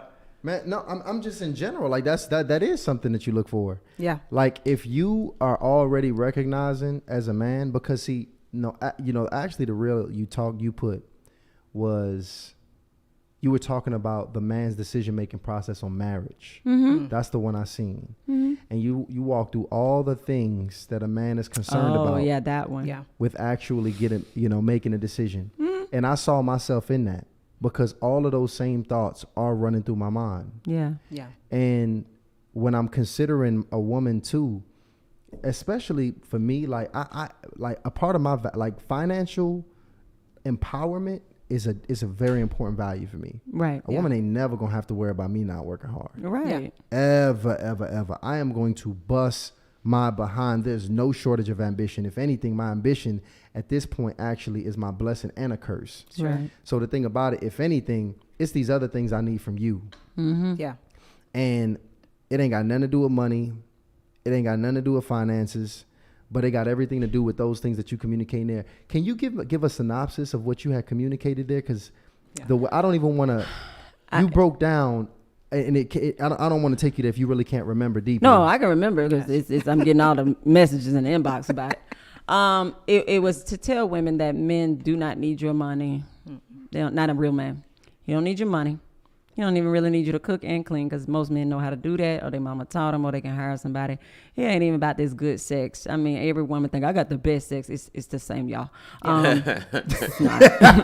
Relatively, some of us got a little bit different bodies, but at the end of the day, right. And he can get sex everywhere. You like women are just passing it out everywhere. Like it ain't that deep. I said, but what he can't get is that love and that affection and that nurturing. Yeah. He can't get that from his roommate. He can't get that from his friend because he can hang out with his friend. You can have a roommate with a dude and split bills. Yeah. That ain't that deep. A woman, what God has given us is that femininity, that nurturing, that come here, come lay down here. Samson literally lost his whole strength to Delilah because she was sitting there rubbing his hair, loving on him. He gave her all the secrets because she loved on him. And I'm trying to explain to women that's your superpower. That's the thing mama can't do. Yeah. But how does that look? Because I think some women think is sending you a Bible verse every few days. So the nurturing. What does the nurturing look like? I think they can do it through text. The nurturing look like. Yeah. How are you doing today? He tell you he went up for an interview. Hey, checking in. How was that interview? Yeah. He tell you he just got some type of a promotion or he graduated. Hey, I just wanted to let you know how super proud I am of you. You are doing amazing. Like you are, like I'm so proud of you. Stuff you would do to a son. I tell women, you know how to nurture. You got a kid, you know how to nurture. You just ain't nurturing your man. It's same stuff. Yeah. He tells you his birthday is coming. Hey, I really want to celebrate your birthday. Mm-hmm. Like, I want to know what you want. I got some ideas because I've been thinking about you and I've been thinking about ways to celebrate you, but I just want to make sure I get it right. Like, put a little cart or something on Amazon so I can pick some things out, babe. I'm really trying to learn you. Yeah. And when you see the stuff he likes, you go get it. Yeah. Like, ain't nobody going to love my husband more than I love him. Let me add one to it, too. Let me add one to it because this is a key. Because the reality of it is, man, we really not going to talk much. We're not going to say everything we really want. So the best of the best women, you got to listen to what he's not saying. Yeah, study him. Study him. Yeah. Like, you really got to have that discernment to know, because he going to tell you he's good. He going to tell you everything. He don't need nothing. Yeah. He's going to lie to you. Yeah. And even if he really don't want to, he just kind of feels like that's just duty. He don't want to be disappointed. Yeah. Like a lot of men are ignored when they're young by their family members and by people. They're ignored in their emotions and a lot of things. So they actually have this exterior where I'm not going to be vulnerable. I ain't going to tell nobody nothing because they can't disappoint me. If I don't tell you I need you, you're not going to, you're not going to neglect me. So they go into these marriages acting like that. I was talking to a couple the other day, and the husband, they had a terrible death in their family. And he said he took off one day of work and then he went back to work. He would cry in his car on his lunch break. I said, you married though? Because he was saying his wife was really mad. He didn't take off more days. And he was like, that's just how I self-soothe. I'm like, why are you self-soothing and you have a wife? Yeah. I said, that's why she's upset with you, because she's like, come home, let me love on you. She's crying too. She's like, we married. We should be able to cry together. He said, but this is just what I do. When I'm upset, I cry by myself. I said, but you married though. That's sad. But his family always left him out there to cry by himself and to deal with his stuff by himself. So he's like, I learned to cry by myself and self-soothe. That's sad. You are married. Yeah. You don't have to do that. Single people, they might have to. They ain't got no friends and people. But married people, that's a definite, it's a given. Mm-hmm. I don't have to search for affection. If I'm married, I don't have to search for somebody caring about me. His wives right now sending their husbands to work in awful condition. Exactly. Arguing with him in the morning, tearing them up, and then you wonder why he can't get promoted. He had the job all thinking about you, and he ain't even focused. Can't get no money, and then you mad because he ain't getting promoted and get no money. Stop arguing with him before he go to work. Yeah. He at work thinking about you all toe up. And I know that about my husband. He told me, I cannot argue with you in the morning at all, because babe, I go and I'm upset. And I didn't do it no more. After the first couple of years of marriage, he told me, I can't function knowing you mad at me. I took that to heart. He said, I literally cannot function knowing that you are upset with me. So I said, okay, so we got to solve problems at night. We got to solve problems immediately, because I need you to be successful. And I don't want you at your job crying or being upset about me. No, I'm not going to even let the enemy use me like that to tear up your purpose and mine, because mine is connected to you. So you tearing down your own house. And the Bible talks about it, that a woman, evil woman tearing down her own house. I'm not tearing down my house. All right, no. Go to work happy. Go to work real happy and be great, because we'll be fine. We'll deal with that later. We'll deal with it another time. I'm not doing all that. Like I'm my husband's place of peace when the world is making him mad. My husband needs to look at my face and be able to be peaceful when he sees his wife. Yeah. That's a real thing. I don't care what's going on. If I walk in the room, I need to see my husband just peaceful and smile when he sees me. Yeah. Shoulders drop. Wow. Yeah. That's what happens when I see my husband. It could be a crowd. It could be everybody. I could be tense. I could have but when I see my husband, I'm like, I relax. Yeah. It's immediate relaxation of me, because my protector's in the room. And he feels the same way, because his protector's in the room. Yeah. I'm the protector of his heart. And so that's marriage. That's what we have over the single people. That's what they need to want, is this person has a friend on the earth. They have a person that has their back. We are one. Yeah. What about this level of nurturing that you talk about? Is that as applicable to dating, or is some of that reserved for marriage? Well, one thing about it, let me just say this. I get free counseling from my sister. Okay, good. She does. So that's why I just sit here and listen to her. I mean, we talk like this all the time, but it's so great to hear her say things. But one thing I would say, because our husbands are different. We talk about Very that different. a lot. It's hard. And I know a lot of women can resonate with this, where you're married to a man or dating a man that doesn't really communicate. It's hard for him to even get out those feelings. And that makes it incredibly hard for a wife, because you really have to just, just observe them and just pick up on certain things that, I don't know, just make them go quiet. Because my husband is really, just to be honest, it's a person that he could be quiet for half the day. Yeah, yeah. And I'm like, yo, you're good. I want to check on his mental state. But at this point of 18 years, I've learned how to deal with that. And it takes a patient woman and a godly woman, because one thing about our values, our husbands are godly men. So it's, characteristics about him that are biblical. And I do, admire that about him. But being able to just observe him and take the time and being intentional in your marriage is very important. Because, my husband does not. He's extremely introverted. He is. But even when you're dating, you ask me, how do you nurture in dating? It doesn't have to be physical. I think, sadly, some people think nurturing is only physical. Yeah. Nurturing to me is everything you do that's not physical. Absolutely. Like, I'm touching your soul. I'm touching your soul. I ain't got to ever touch you. Yeah. If I'm nurturing you correctly, like, I'm going in for the mind. I'm going in for your heart. Absolutely. So, yes, I am asking you things that other people don't ask you. Like, what are your hopes? What are your dreams? What do you want to be when you grew up? Like when you was a little boy, what made you like excited and motivated? What did you dream about? And you know, and guys saying, ain't nobody ever asked me. No, I need to know. Yeah. I need to know, because if we connect, I want that to happen for you. Yeah. I want to motivate you for that. Like, my husband, I'm so proud of him. He's just finishing his MBA this year. It ain't that many black men finishing an MBA. And I feel like I motivated him. I got like 3 degrees. I'm in a doctorate right now. That's a me thing. Yeah. But to watch my husband like go in on that, like, I'm about to be like you, babe. I'm getting my MBA. And I know he didn't be confident about when he was a student and all of that. And he told me that, some years ago, like, I never felt like the smartest one. Like, my brother was the super smart one. I didn't feel that.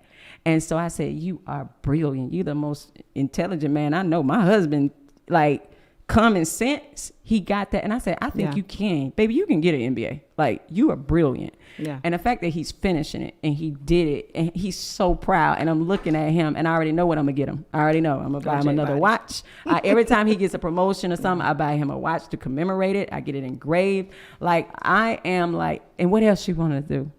And what else you want to do? Let's do it. That right there, that's nurturing. That's supportive.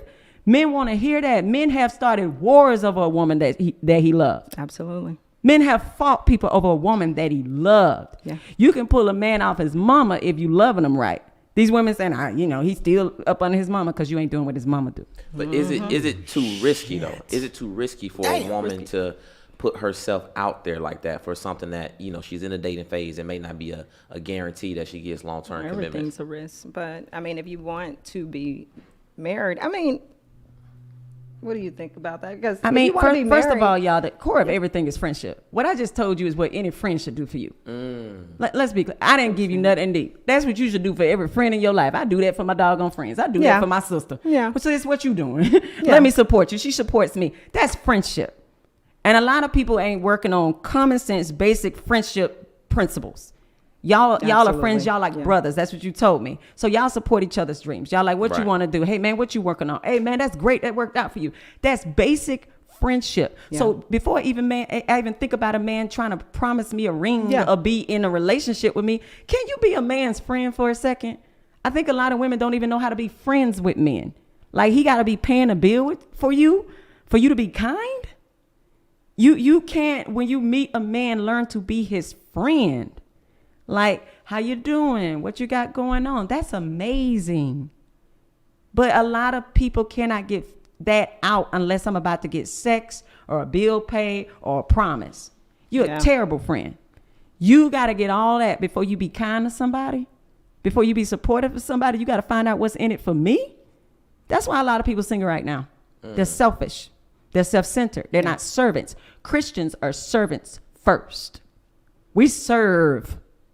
We are, how can I help you? And I don't have to get nothing back. God's going to bless me all the time. So if you're in this, I done gave him enough support. I don't know if I'm going to get nothing back. I might not even get a ring off this dude. Your motives are trash. And God knows your heart because he judges the heart. So here's the question in the chat right now. Because the ladies are saying, you want us to risk all of this. What you risking? What is he risking? He should be your friend back. Yeah. Y'all think this is just a female principle? I'm telling you, a man should still be your friend back. How about you not sleep with him and see how devoted he is to being nice to you? Yeah. Okay. Wow. How about you not? Yeah. How about you not sleep with the man and test his character and integrity and see how interested he is in you as a person without you sleeping with him? But you don't want to try that. You don't want to try that. Yeah. He ghosted me. He didn't talk to me. Praise God. Yeah.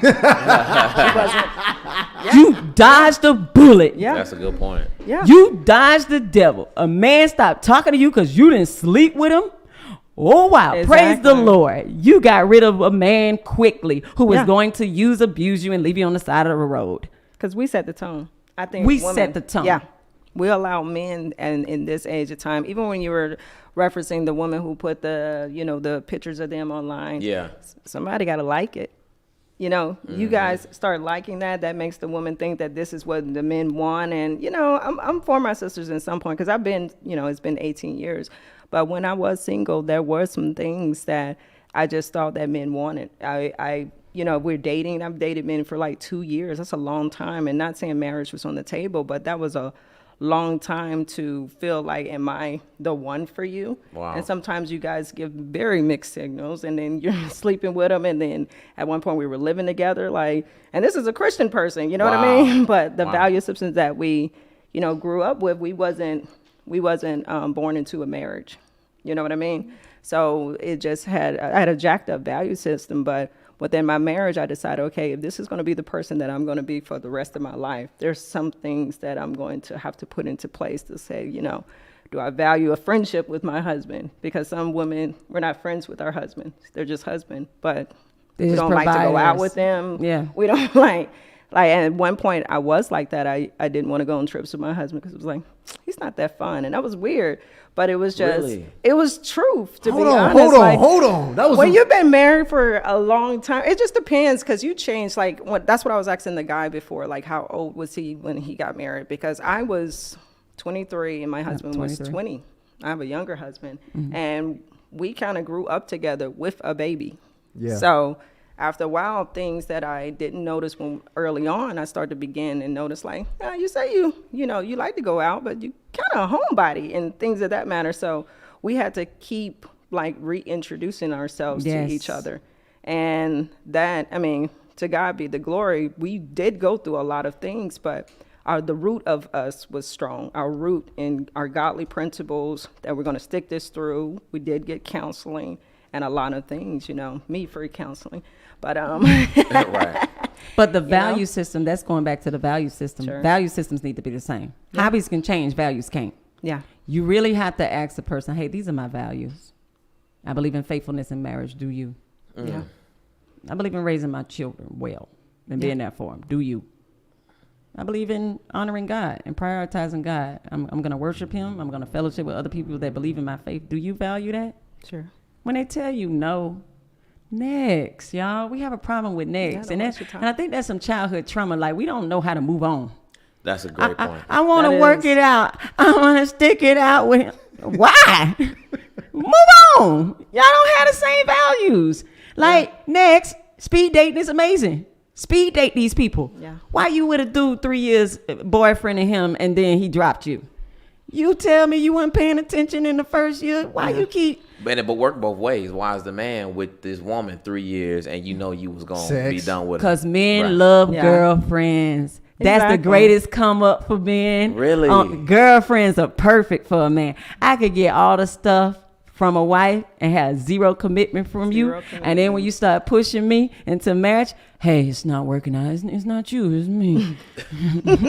And then I'm going to get a new girlfriend and I'm going to run her for about 4 years. Exactly. Free sex. I ain't even got to keep buying dates because you're my girlfriend. We have sex. That's part of it. It's part, like you said, it's part of the relationship. That's natural. We're going to sleep together. 100. Girlfriends is the greatest come up for a man. If I was a man, I'd girlfriend that thing out. I was girlfriend. Girlfriends. Oh no, my you know what? God. You're really telling the truth right now. Yeah, girlfriends are great for y'all. That's the greatest come up. And y'all give it to them in a minute. Hey, I want us to have a title. Exactly. I want you to be my girlfriend. Slayer. And some men are notorious. They always got a girlfriend. Yeah, they love boyfriend status. Boyfriend is the come up for men. It's the greatest title ever. I can get everything up off of you. We can live together. I can get the sex. No. I can even get kids off you. And I'm going to get him my name and not you. Boom. I got legacy off of you. We can share bills. You can cook for me. And when I don't want you, hey, have a good day. I ain't got to go to court for that or nothing. Yeah. We ain't got to bring one. That's all you got to get right there. Right. Another one. Another one. Like passing the girlfriend thing on. And I'm like, ladies, if you sign up to be a girlfriend, you just sign up to get used. Or just and baby you ain't mama. Gonna get nothing. It's like renting versus buying a house. Yeah. Like it's renting versus buying a house. If I rent, I got a place to stay. But when I move, I don't get no money off that. Damn. Yeah, a house, I'm selling that. I'm gonna get some equity. Like, I'm gonna get a benefit. Yeah. That's why I tell people, ain't nothing different but a piece of paper. Yeah, ain't nothing.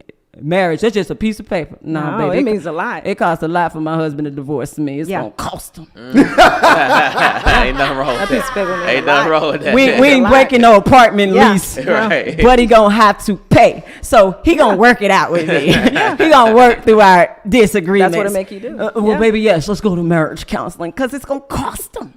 Ain't gonna cost that boyfriend to get rid of you. Ain't gonna cost that man nothing. Honestly, this is. I ain't laughing at y'all. It's called truth, and the Bible says the truth shall set you free. He said the truth gonna set y'all free. Yeah. If y'all stop playing and lying, you might act right. You might say, dang, she telling the truth. I've been a girlfriend for 20 years. Absolutely. I seen people bury people like they was with girlfriend. They was somebody's girlfriend for 30 years. Seen it. I got aunties. And a wife got the money. Yeah. And the wife got the money. And the wife got to do the funeral arrangements, and girlfriend sitting there like, he didn't change his beneficiary. No, he didn't, because you a girlfriend, you not a wife. There is a difference. I don't care what y'all saying. Yeah. You telling me there ain't a difference because you ain't been a wife yet. Be a wife, and then you can tell me if there's a difference. Big facts. Oh my God. Single people say ain't no difference. Married people know there's a difference. You ain't never been married if you tell me ain't no difference. You letting all the secrets out right now. Honestly, you listen, she's saying that with a chest. Because it's facts. That's facts. Only single people say that ain't no difference. Get married. It's a difference. What do we treat our what do we teach our daughters right now? Hold on. We say everybody's a friend. Everybody's a friend. Everybody's a friend. We I'm don't an do 18-year-old daughter. boyfriends. I'm like, you're a new friend. I'm like, no, because he can't provide for you right now. I said, so why is he putting a title on you? He can't, you can't get married right now. He can't provide for you. That's the get only them thing panties. He's just trying to lock you down so that he has, constant contact to you. So I'm like, no, we have friends. It's a very wasteful stage. I completely agree with that. Yeah. I even tell women communicate that now. It's like if you're my girlfriend, then pretty much you my wife, because I have all the plans to taking you to the far end. But initially, it was just the girlfriend was just a girl who I dated the longest, who probably been through the most things, who just kind of wants to continue to be around. She the only one that ain't got wise enough to stop dating. And you ain't gonna leave. That's why I tell the girl. The man's not. If he don't want to marry me, why he don't just leave me alone? Because it's beneficial. It's beneficial. You're the one losing. He's gaining everything. Why would he leave you? He loves girlfriend status. What are you talking about? He ain't gonna never leave. He's getting everything he wants. Why would he break off the relationship? That's for you to say, sir, you've seen everything you can see out of me. Absolutely. Decide to go ahead and marry me, and I ain't giving you nothing else. And then when you break up with him and he say, can we be friends? Hell no. We was already friends. You decided to girlfriend me, so you don't get to go backwards and be my friend. We're done. Cut that joker off. He wasted your time. He did not marry you. He got everything off you. Your body, everything. Y'all can't be friends. Because men will say, hey, we're going to break up. We can still be friends. That's for his consciousness. That's for his conscience. He still want to be your friend. And there's some silly women out here. I'm friends with all of my exes. That's another ungodly value. Oh my God. I am friends with all my exes. Yeah, I'm not friends with any of my exes. Once you've had that access, especially if it's been intimate, and I move into another, especially I'm a married woman, there's no reason for me to talk to anyone that I've been intimate in the past. That's a disrespect to my husband. That's very disrespectful. Tell him that again. So, my husband don't even bring up his exes. That's how men do. Y'all don't bring up exes. Why would a woman take pride in that though? Why would you take pride in being able to have to be friends? I think they think it's some kind of like, I don't know, like that makes them seem like really honorable and kind. I just don't have bad breakups. That's what they're trying to come back. I'm just a non-toxic. I know how to pull away and still be friends. No, those are open doors, sweetheart. Yeah. And men run it back. And y'all gonna still have sex every now and then. When y'all lonely. Just mix you in there. You just in the black book. Exactly. And when men get lonely after they break up with a girl that they wasted time, they run back that black book every now and then. Especially when it's dry. They gonna call their ex, hey, how you doing? Hey, beautiful. Yeah. Mm-hmm. Just thought about you. When he gets married, he cuts you off. Ooh. Well, it depends. It depends. Depends on his values. It depends on his values, but majority of men, once he talks to the wife, he's going to cut you. He has no problem, is what I mean. If she a good one, he's going to cut them all off. He's going to cut them off. He don't need nobody. Wifey just fulfill every need. Yeah. So he's not going to talk to you. And I want y'all to understand, women, I'm saying this because I love you. If I didn't love you, I would not say these things. This is not to make you feel like a fool. I was a fool too. I was a girlfriend. I wasn't getting that ring and I broke up with him. I'm just like, you know what? I'm somebody's wife, and if it ain't yours, let me move on, because you ain't about to use my body nor my time. I'm not doing that. I know I'm a wife. And I said, you know what? Maybe you need some time apart so you can see that I am one. Like, go find another chick better than me. And if you find that she deserve you, like you find one that outdid me, marry that chick. Yeah. Marry her. And I said, but if you keep playing, I'm going to be married. I told my husband, I'm definitely going to be married. Like, I'm that lady. Like, I care about men. I care about people. I know people. I will be married. Yeah. So if you keep playing, you might come around and I'm not here. Wow. But a lot of women don't have that. A lot of women don't have that confidence. I'm about to end the initiation hotline because it's been literally, the conversation's been so hot. I have not been wanting to bring nobody up on this stage. I'm going to just bring one last person up here so we can keep this conversation flowing. Sure. We got Chantel that been patiently sitting backstage. Chantel is on the stage. What's up with your sister? Oh, you gotta mute the show, sweetheart. She almost ready. You gotta mute your show. Your show. So in the meantime, shout out to T. Woodley. He says, Tysean, I appreciate what you said about self-mastery, but I would offer the people you reverence have, in many cases, master their relationship with the Lord, not themselves. They look to him for control. Amen. Shout out to T. Will. I hope I read that right. Shout out to Priscilla for joining the initiates, and shout out to Montana B. This is such a great conversation. Thank you guys for being used by God and helping this generation navigate the dating world. So shout out to all the initiates. We appreciate you. And Chantel, you ready? Chantel, you good? Chantel, can you hear us? Oh, come on, Chantel. You got to get your sound right, sweetheart. I got to keep you backstage. You got to let me know when you're ready. We tried it, but shout out to LEW, Lou, I guess, LEW. Do you believe Jezebels can repent from their ways, commit their life to Christ, and have a relationship and eventually a marriage with a Christian man? I was a Jezebel. We all were. We were thoughtin'. I was fluent in Jezebel. Yes, I was a Jezebel. I broke up with the man, repented for my foolish ways, got back to Jesus, and then he sent the man back to me. And we have been married for 18 years. Absolutely. No, I knew I was a Jezebel. I was on the way back in the car, on the way from his house. You repent. Honey, it was a struggle. Lord, I don't want to have sex, but I also need my bills paid. So, right. So, women, that was something we were also taught. We were also taught, if I'm having sex with you, you paying I should never want for nothing. Yeah. I ain't gonna be over here with no gas in my car and having sex with you. Absolutely. So there was a trade-off, which means I was a prostitute. I was a whore, is what that meant. If you're trading provision for sex, you are a whore. Nobody broke it down to me like that. Why are you saying it like that? Right. Wow. If you're trading provision. You were a whore. And I didn't see it like that because all the women in my life was trading provision. And so does that apply to the male too? Yes. Okay. The homosexuals out there getting taken care of. That don't happen to us much. No. Ain't no chick paying out. No. Listen. Men doing it. I done heard way too many stories from women who have paid thousands of dollars to men. They living with them. Come on, Tysean. These men living with these women. They living with them. Exactly. They get meals cooked for them on a daily basis. They taking care of the problems. They help them take care of the kids. Yeah. And so many women do that too. Some of them paying their child support. They're paying their child support. Yes. They're whores. And some of you just own it. Yeah. Just say, I don't really like to work consistently, so I have sex for money. And people think that it's when you have sex with multiple people. If you having sex with one person because they taking care of you and you're not married to them, you're a whore. That's okay. I was there with you. I repented, came out of my whorish ways, decided I wanted to be a wife. And I said, God, until I am one, provide for me, please, Father. Pay these bills. Help me. Give me wisdom. Give me a job. I don't want to marry a man based on need and lack. Exactly. I want to come in strong. Because when I need to talk to him, I don't need to talk to him because I need him. I'm not going to see, a lot of women can't even stand up in their marriage because they come in so lowly and weak and needy. So when I need to tell my husband, hey, this ain't working, she can't say nothing. She got to shut up because he paying all the bills and he tell her so. Wow. He's like, I found you on the street. I found you broke.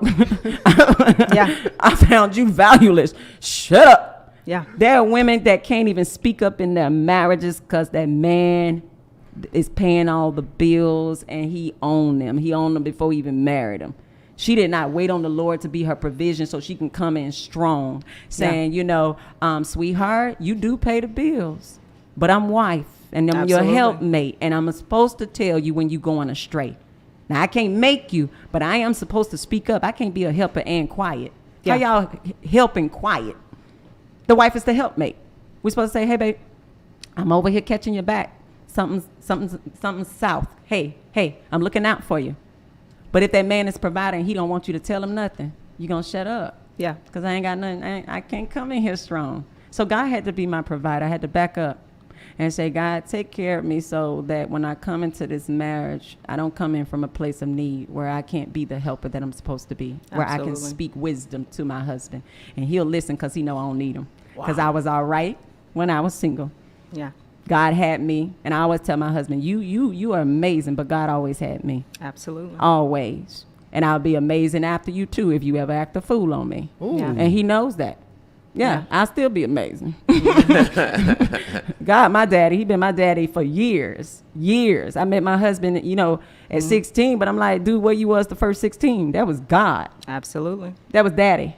And I think what we struggled with mostly was being submissive to our husband because we were like independently driven women. Yeah. Like we grew up with our mom and our stepdaddy being a provider, maybe not affectionate, but he was a provider. But we saw our mom kind of like not begging, but it took a lot to get money from him. And I remember I tell everyone, like at 12 years old, I was like, no, I'm going to be doing this on my own. So at one point I was, just driving, being very successful. And it was hard for my husband to tell me what to do with that. That's the other side. Because they was pushing it out here in society, independent, you wanting that of a woman.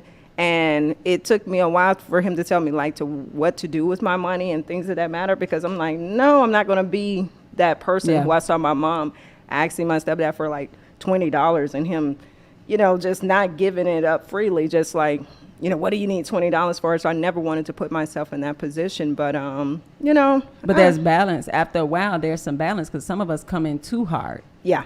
When I say that I'm able to be my husband's helpmate and I can speak up, it's not to disrespect him. It's to say, sweetheart. Yeah. I need to say something to you. I need to talk to you. Sure. And I can have a voice because I'm like, sweetheart, Yeah. I can't do this by myself. I chose not to. I chose to be married. I wanted to link up with you because I believed in you and I believed that my life would be better with you.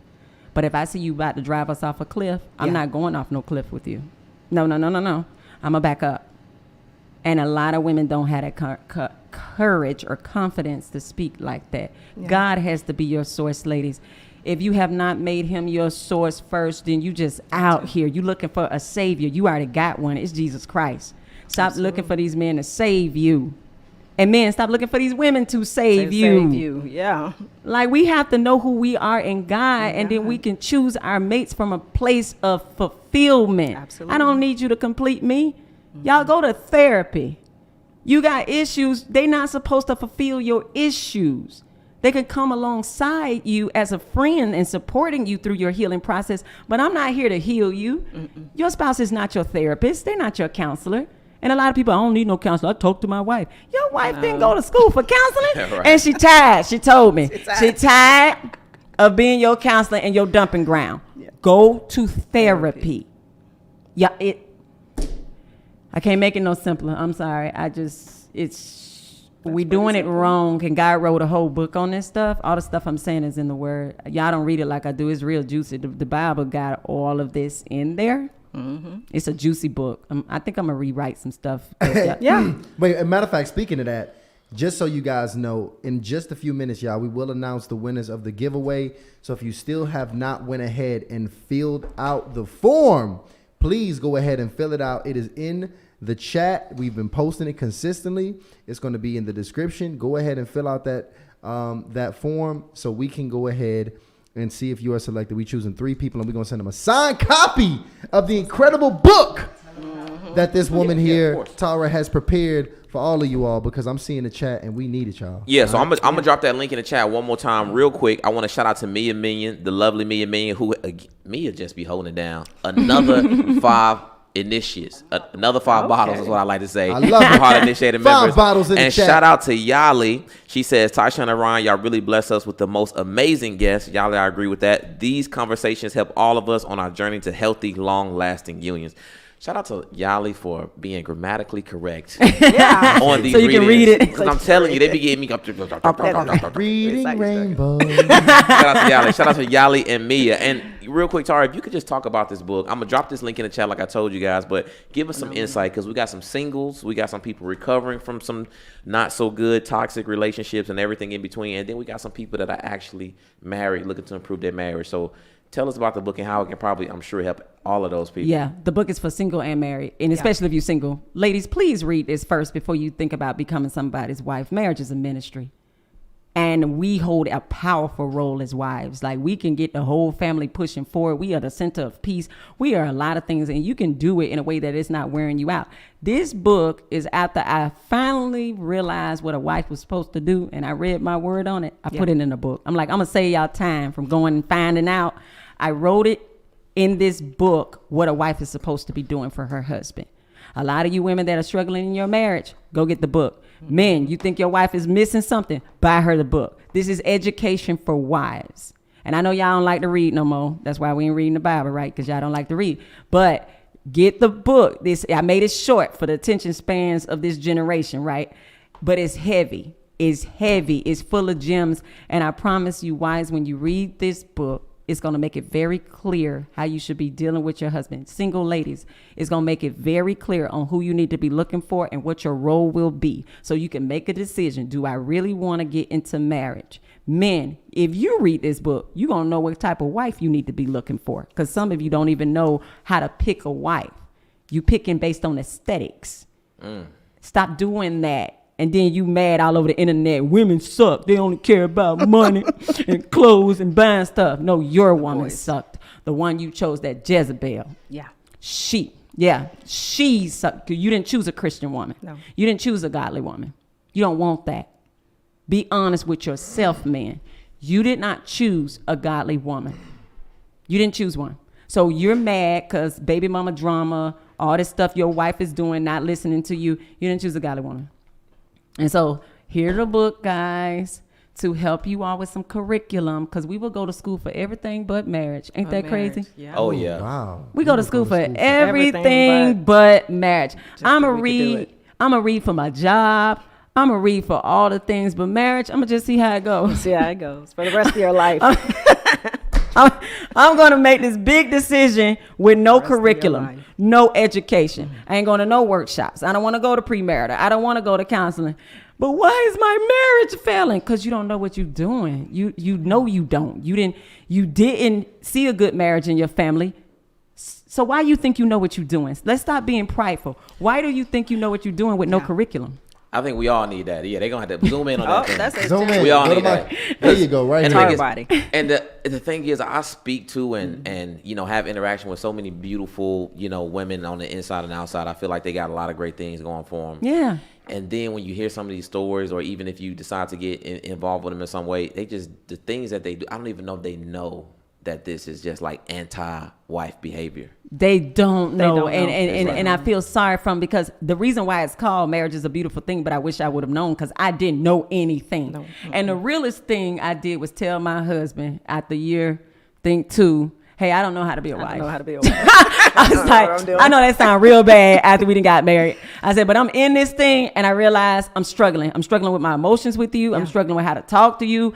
I'm struggling. Yeah. I said, but please work with me. Please be patient with me. I don't want to ruin this marriage because I know I'm not responding correctly and disrespecting you and talking to you crazy. And I'm super emotional and I'm all over the place.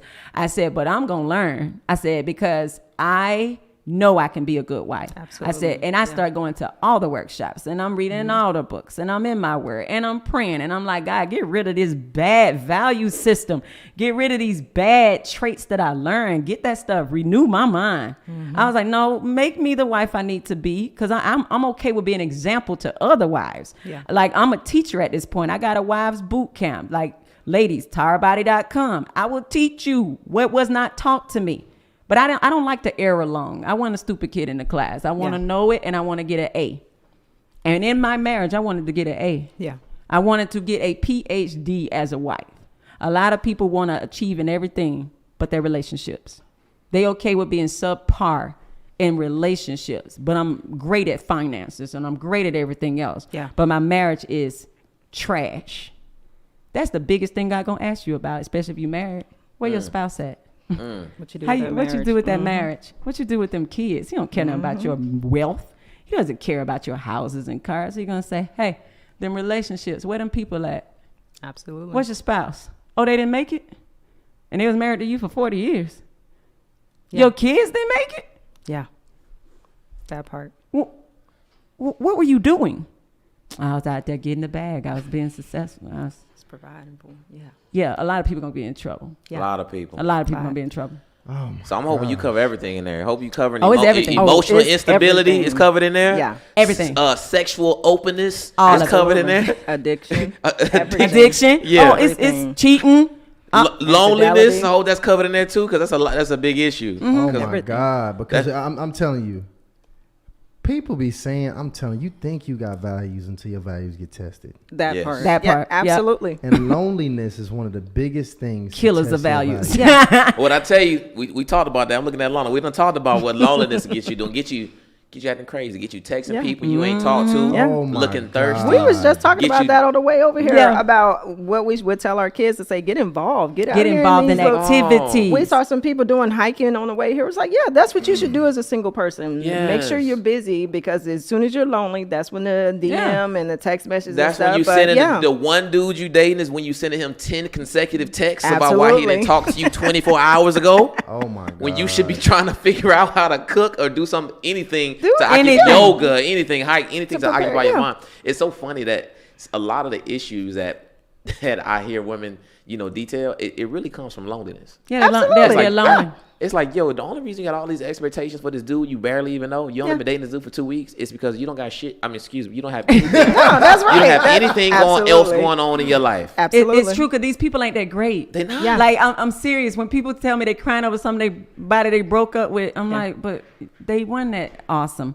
But what they represented was a distraction from your life. They represented with you not being lonely. You like companionship, baby. You don't like Tyrone. Exactly. You like companionship.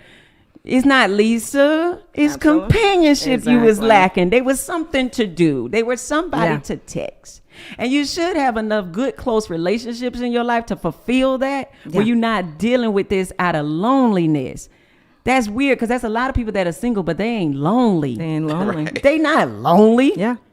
Like loneliness is deep. That's a lack of you finding intentional things to do.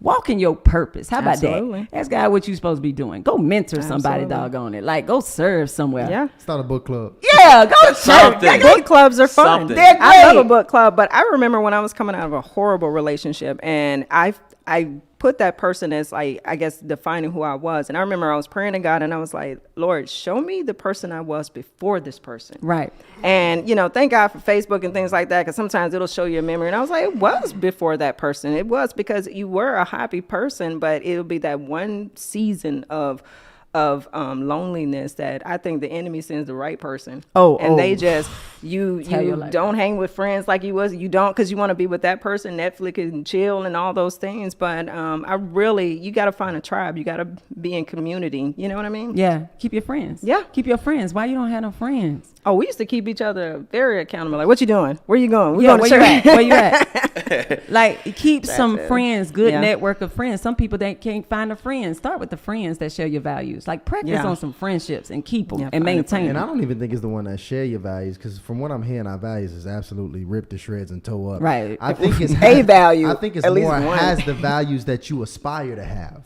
Right. It's that's more a so, good one. Yeah. Because I really think that's most important. Like good values. Like please find some good ones. Because right. Because we have some messed up value system. Because I said, values can be good and bad. And some people, the values, and as Christians, our values are already outlined. I don't know if y'all understand. As Christians, the values are already outlined.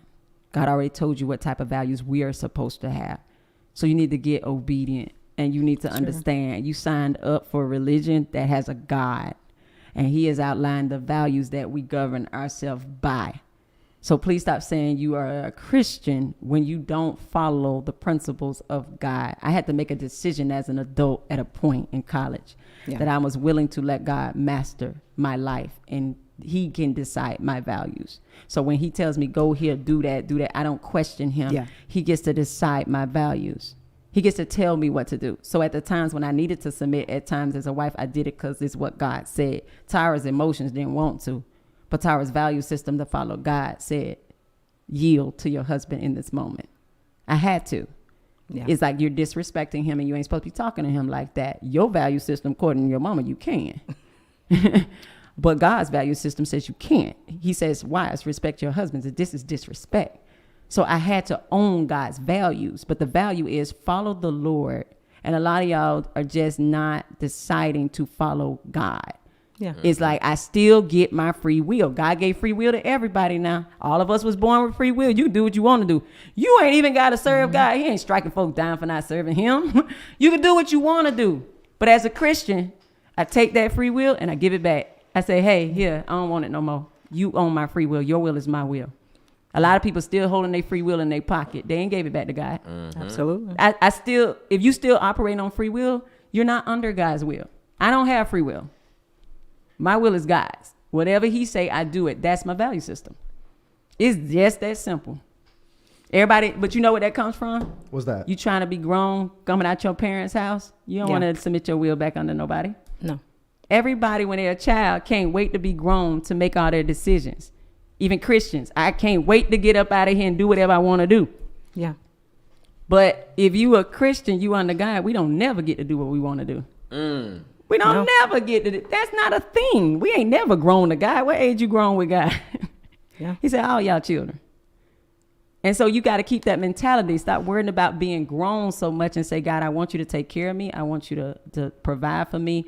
I want the good life you put in that word and said I should have.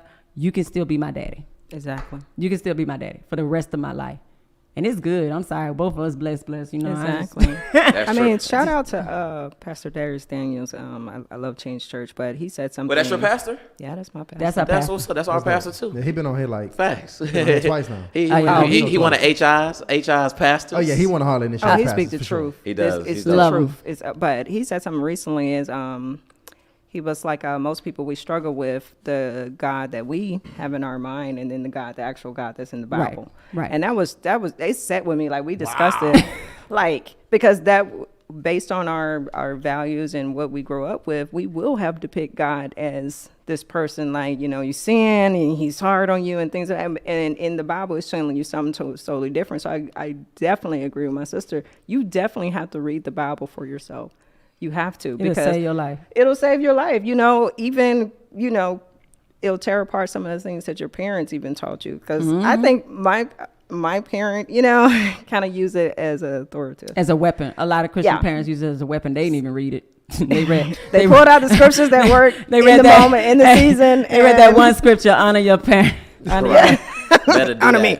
That's it. And then it's weaponized. But if you get on there for yourself, because he said, study to show thy own self approved. Yeah. Get in that Bible for yourself. I promise you'll do this life way more better. You'll do it so easy. Can't nobody play with you. Now you talking about right now just even the one level, which is instruction, knowing how to live your life. But the mental and spiritual impact that it has on your anxiety and depression, it's like medication. Yeah. I ain't worried about nothing. He says getting wisdom ends all suffering. Absolutely. You ain't suffer for nothing. Yeah. You read that Bible, y'all ain't suffering. You looking at people like, yeah, that's about right. They said y'all gonna act like that in the Bible. Yeah, that's about right. Like you're not even shocked at what the world is doing. You're like, yeah, he said they're gonna do that. And this is how I'm gonna behave. And this is what I'm gonna do. They've been pagans. People been doing that. Yeah. I think people talk about this whole polygamy, polyamorous. That's been going on for thousands of years. Yeah. Like that ain't new. We just got social media and now you seeing it. You're like, oh, people doing that? They've been doing that. This type of debauchery stuff been around forever since mankind came on the planet. We've been doing our own thing, just ratchet behavior. We ain't, it's been barbaric. Yeah. And it's always been the children of God too, doing it like he asked. He's always had a remnant. He's always had his special little group that say we gonna do it his way, and he blesses his special little people no matter what's going on in the world. Yeah. Whole world could be falling apart, but his children are taken care of. First of all, we should have had Tara on the platform. We did that polyamory monogamy debate. Well, first of all, I know about that. I saw it. Oh my God. I saw it. You saw it? Yeah. I was like, hilarious. What you thought about it? I was like, that's hilarious that she talked him into that. Yeah. Jezebel. Major finesse. There were so many truths in God. Yeah. Jezebel. Yeah. Jezebel. Yeah. But if they're unbelievers, I'm not shocked, and I'm like, hey, do your best thing. Women, a person tells me they are unbeliever, I don't, there's no judgment on you. Absolutely. Only Christians are judged because we have a rule book. The rest of them, hey, do you? I said, hey, baby, if it works for you. But when it start working and y'all hell break loose and you're like, come over here, I'm going to tell you a better way. But I don't waste my time fishing wisdom to unbelievers. They're not governed by our system. This is a system we chose. We are governed under this. They are foreign to this country. Mind. Yeah, they can do whatever I just laugh. I'm like, ooh, child, I'm glad I'm over here because I'd be doggone. Yeah. But that's what they do. It's been like that forever. And I'm not putting those people down. That's where they at, and if it works for them and they're happy, don't lie to yourself now. Yeah. Don't lie to yourself. Don't be on there looking like, this is amazing. Wow. My spouse sleeps with other people. And I love it. They be and lying. It's great. Yeah, they lying. Lying. Stop lying. Yeah, they lying. Ain't nobody okay with their spouse sleeping with nobody else. Like, you let somebody really tell you, this is great. We cheat on each other. Yeah. And this works for us. What's that? What's that? Yo, Tyra is a spiritual gangster, man. What's that TV show? It's War. Oh my God. Tysean. The sunken place. Tysean. Tysean. Yeah, gang. This is war. Honestly. This is war for souls out here, and I'm tired of playing with people. I'm tired of talking around issues. Like Christians, do you understand the authority we're supposed to have in the earth right now? We're supposed to talk like this, because this is why our kids are confused and everybody's confused because nobody's directly saying, "Hey, that's crazy, right? Absolutely. Hey, don't follow that, right? Hey, that's gonna have you dead." That's going to have you crazy. We're not speaking in the church regular language. No. We're not saying we the winning team. Pay attention. Them people going to hell and their life is in hell. They ain't even about the afterlife. Look at their life right now. They're not happy. Yeah. They're not prosperous. Like, we got to stop playing. I'm like, I think God is really calling a remnant of people right now who don't mind talking. I'm not talking around stuff with my kids at home. Mm-mm. I'm not talking around. I say, baby, you having sex with a man? I say, there's only two people that had sex with men in the Bible, whores and wives. Choose which one you're going to be. That's it. Yeah. Whores and wives, baby. In the Bible, ain't no girlfriends. You'll never find a scripture saying, and his girlfriend. Yeah. They don't exist. It's whores and wives. Wow. Go ahead and decide. Yeah. The thing is, oh my God. Really? You're going crazy right now. Because I think that's the brand that Christianity has gotten, is just tolerant. Tolerance, play. And Jesus loved everybody. Well, we don't want to judge. But no, I'm judging Christians. Yeah, what's holding the truth. Yeah, and you're going to judge Christians. I'm not judging them. They didn't decide. Yeah. But don't you dare come over here with this foolishness and telling everybody that this is what Christians do. You are messing up the unbelievers. You're messing up the baby Christians. You're telling them that that's what we can do. You lying. You know we ain't supposed to be doing that. Okay. So let me ask you about this, because, you know, in the Christian space, women's empowerment is big. Yeah. Now, I'm sure you guys have been, you know, you've heard women empowerment speeches and, you know, these communities, different things. Now, I've listened to quite a bit of the sermons or some of the information that comes from the speakers at the women's empowerment. And we've had some guests as well that speak heavily on women's empowerment. And my general opinion about it is that I do think it can be toxic to some degree, in that it can come at the expense of like family. It's like, hey, all of this happened to me, all of this trauma, and I made it through, and it's just no mention of family or what I might have missed out on the other end. It's like, hey, if I can do it, you can do it too. But it doesn't kind of call into what the realities of you having to face, like how you face your trauma, right? Because you can attack trauma in many ways. So what I found is that the women's empowerment comes, hey, I dealt with all this trauma and I battled it, and at the other end, I've got like this financial success.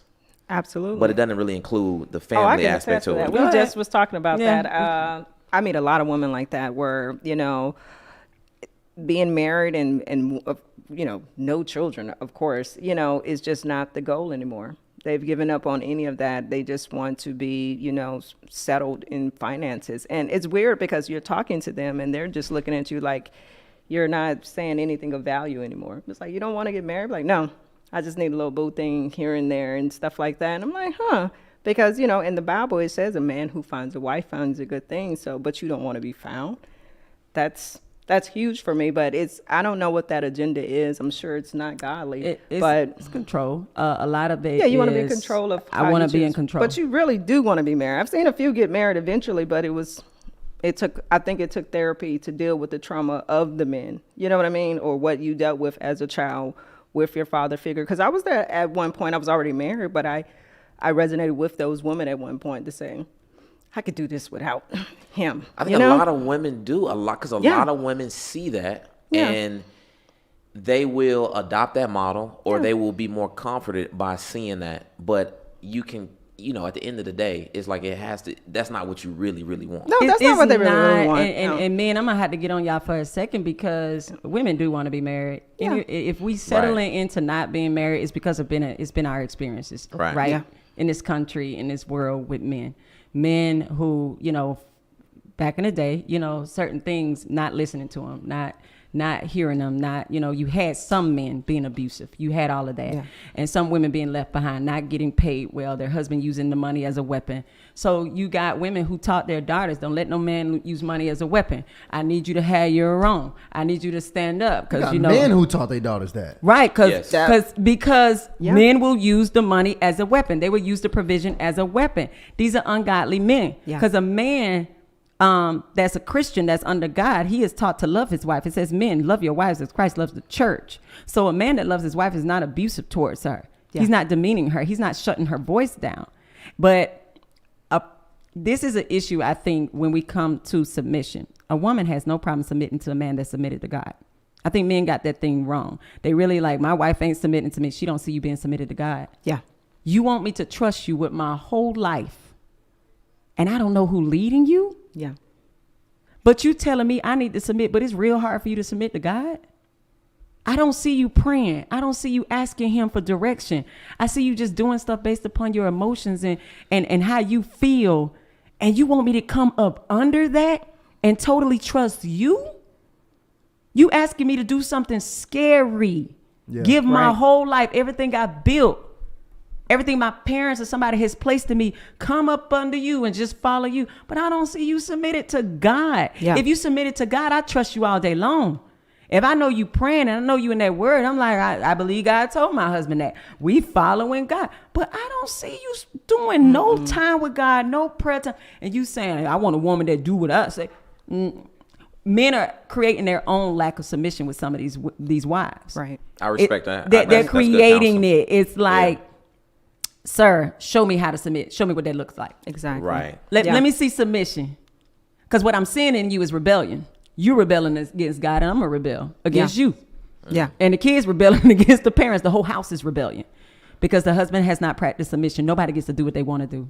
We got a weird world where we think somebody around here get to do what they want to do. Nobody does, especially in the Christian faith. Nobody's doing what they want to do. Yeah. God is in control of everything. And I think men need to understand that. Submit to the Lord. You ain't going to have no rebellion in your house. You're going to reap what you sow. Submit to the Lord and watch that wife submit to you. Yeah. Especially a good Christian woman. She's like, oh, my man pray. We brag on that. My man go to church. He pray. He know the word. We love that because we know we going to be all right. Yeah. I don't know if I'm all right if I don't know who you listening to. You ain't got no mentors. You ain't got no advisors. Right. Yeah. Right. You don't listen to nobody. You don't submit to nobody. And you telling me to submit to you? Like husbands. Yeah. Like, come on.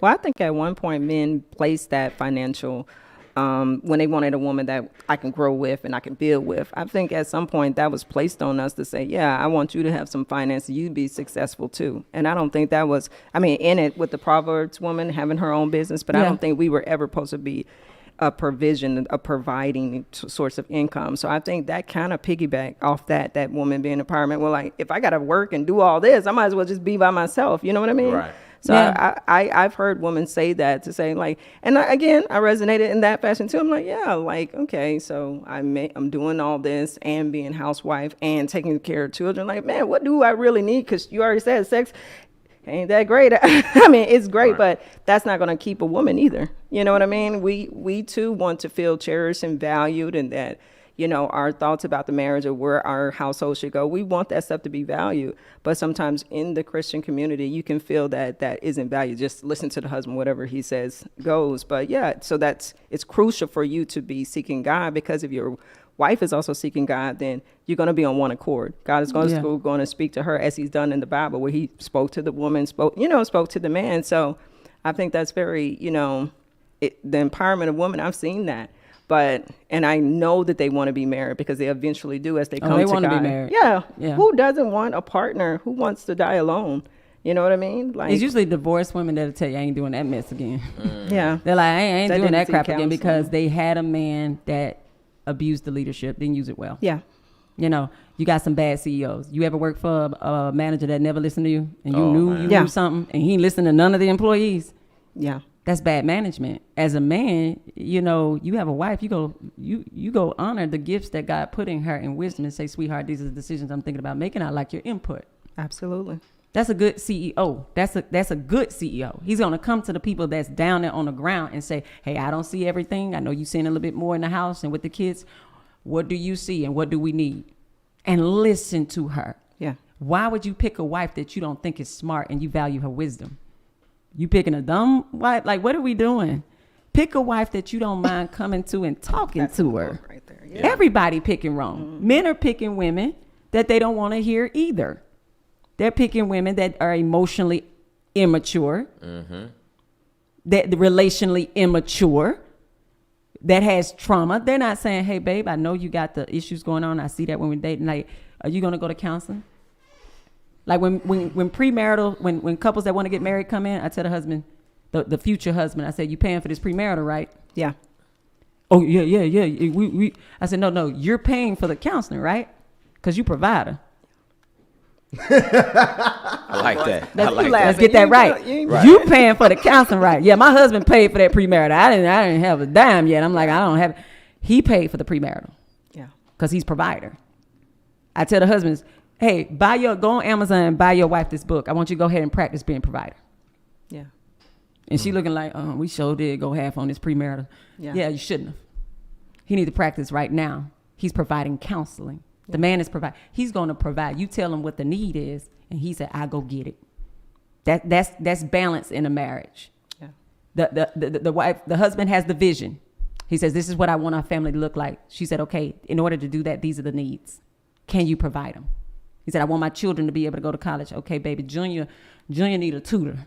Right. Yeah. Okay, let me go get this money. Make sure we can pay for Junior a tutor. You call the tutors. Here's the money. That's balance. I like that mindset from a man. Even if he can't quite do it, to have that mindset that's what he aspires to do, I think that's very healthy. Absolutely. Right. You got to have a vision. What is the vision for your life? Then you can figure out the vision for your wife. If you ain't sat down and figured out the vision for your life, how do you even know what type of partner to pick? Exactly. How you know what type of wife to pick? You got a vision what type of children you want. You better pick a good wife. She gonna be the mother. Yeah. And she gonna be pouring into those kids or not. So you got a lady with mama issues. She probably be tripping with your daughter a little bit if she don't go get that handled. Mm-hmm. So now let me ask you this, because just knowing just the development of young men nowadays, I feel like the intellectual age of men is just, we ain't really, that vision of life, that ain't coming at no 19 years old. No. Not even 21 years old. Not even, I wouldn't even say 26, 27 years old. A man doesn't really have a full-blown vision of his life unless he is just in the top % of young men and is relatively exceptional. I think most men, if we're going to talk at scale, probably really start developing a real vision for their lives in about their 30s. Okay, sure. And so he need to wait. Yeah. The Bible says without a vision, the people perish. Mm-hmm. Right. If you don't have a vision, I don't even know who I need to bring in.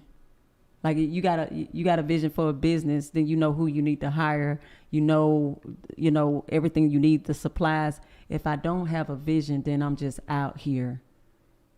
You need to wait and start asking God for a vision. First of all, stop looking for your vision. Ask God for his vision for your life, because he'll reveal it. He'll reveal his vision. A lot of people, I don't know what my purpose. Ask God what's his purpose for your life. He gonna tell you. A lot of people out here creating their own thing and never ask God what I should be doing. They in whole careers that have nothing to do with the purpose God got for their life. Absolutely. Whole careers. And they pulled in spouses and all these other people that have nothing to do with the purpose God had for their life because they were off-centered. We need to stop teaching our children, hey, you're going to be a doctor when you grow up. And we need to tell our children, hey, start praying about the purpose of God for your life. Start paying attention to the gifts and talents he gave you. And start asking God about purpose and vision and where he should have you. And let God begin to start leading. See, that's an instruction God told us to give to our children. Mm-hmm. And we don't. We go ahead and tell them, this is what you're going to be. This is what you're going to be. And make sure you make some money. Money is the vision. Money is the vision. Money is the vision. Money is the vision. But it shouldn't be the vision. Yeah. I mean, even my 13-year-old son, he may not have a vision for his life, but he knows some things that he doesn't want. And that's so I think even at those ages, you can just be transparent and honest with yourself about things that you don't want. You don't want to be poor. So if you want to be financially set, that's going to cause you to worry. You know what I mean? Just being honest with the things that you know for sure you don't want to end up like. You know what I mean? You even say, when you asked him why he liked this little girl, he said because she was nice. That's huge. A vision for a wife. Is my wife needs to be nice. It was so strange. He had a little crush in 5th grade, and I'm out there buying Valentine's gifts and stuff. And I mean, to be honest, it was an idea for what we thought that he would like based on other girls. And I was like, well, why do you like this young lady? Because we were just going all over Atlanta looking for this little some little plush toy she wanted. And he was like, well, she's really nice and sweet, and she's nice and she's kind to me. And I was like, first of all, it hit me because I'm like, okay, is me and your sister not kind to me? Out here looking for kindness, but that hit, like, okay, my son, at least he knows that he wants his wife to be kind. You know what I mean? I think the men, y'all still want that. Y'all want a kind. Yeah, they want a nice. Oh, gotta be. That's mandatory. I'm gonna be honest. This is so relevant. But y'all be going for the mean girls though. She got like attitude. She got good sex. The crazy ones got good sex. It's exciting because they just the unpredictability of it is what's exciting. Right. You don't want that. It's just just when you operate in your lust. You know what I mean? So straight lust. But it's tough. It's tough to rid your palate of. Right. Spicy food. Yeah, exactly. That's why mentor is in place, because a grown, wise man going to tell you, hey, you don't want son, he going to say, you get you the right woman. She going to feed you from the inside out. He's going to say, that's outside lust, that's shallow, that's temporary, that's a few minutes. He said, you get the right wife, you're going to be happy all day. Absolutely. It's a peace that's going to come over you being married to a good woman. He's going to tell you that them little bitty appetizers, go for the whole feast. Go for a wife. Like, you going to feel good coming home to a good wife consistently, and she having your back. That's different. These little pieces of women you finding, that's not life. Like, we got to start talking to older people, y'all. They've been here. They know it. Even the ones that fail can still tell you, this is what I wish I would have did. They have wisdom. We're not talking to enough elders. Sure. Because they'll tell you, hey, that ain't the one to choose. I remember the greatest advice. I had a professor at Spelman, and she just passed recently last month. And she just talked to us one day in class. She said, hey, marry the man that loves you. Not the one you chasing. Marry the one that's chasing you and loving you. It was so basic. But huge. But it was huge. I understood what she meant because I had a man loving me at the time, a boyfriend, but then, I'm over there when AUC, and it's a lot. It's a lot of excitement, like you said. A lot of unpredictability. a lot of ratchetry. Right. Yeah. And I know what's going on at AUC. And it was a college campus and everybody's being ratchet. And so I had this temptation to go and be like, I've been with my boyfriend since 11th grade, but I'm on this campus and maybe we need to take a break. And, and he was okay with it, actually, because he said, I had my college years. He's older than me. He went to Clark Atlanta. He's like, hey, babe, do your thing because I don't want to deal with no cheating and weird stuff.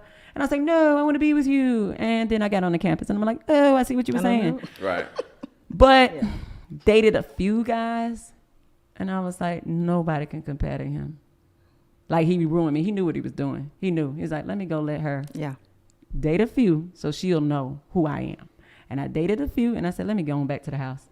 And I'm going to date the one that did not mind loving on me. Exactly. He did not mind showing his gentleman character towards me. He didn't mind telling me he loved me. He never made me feel insecure, not ever. He didn't not call me. He would call me, I missed you. And say that, like, I missed you today. And I'm like, I missed you too. Thank you for expressing that. Like, he's like, yeah, of course I missed you. Yeah. And I'm like, yeah, I'm going to stay with him. And I was done. Like 23, we got married. I'm like, I found mine, but I had to go, for a second. Let me see what. No, I'm good, because I didn't want a baby daddy.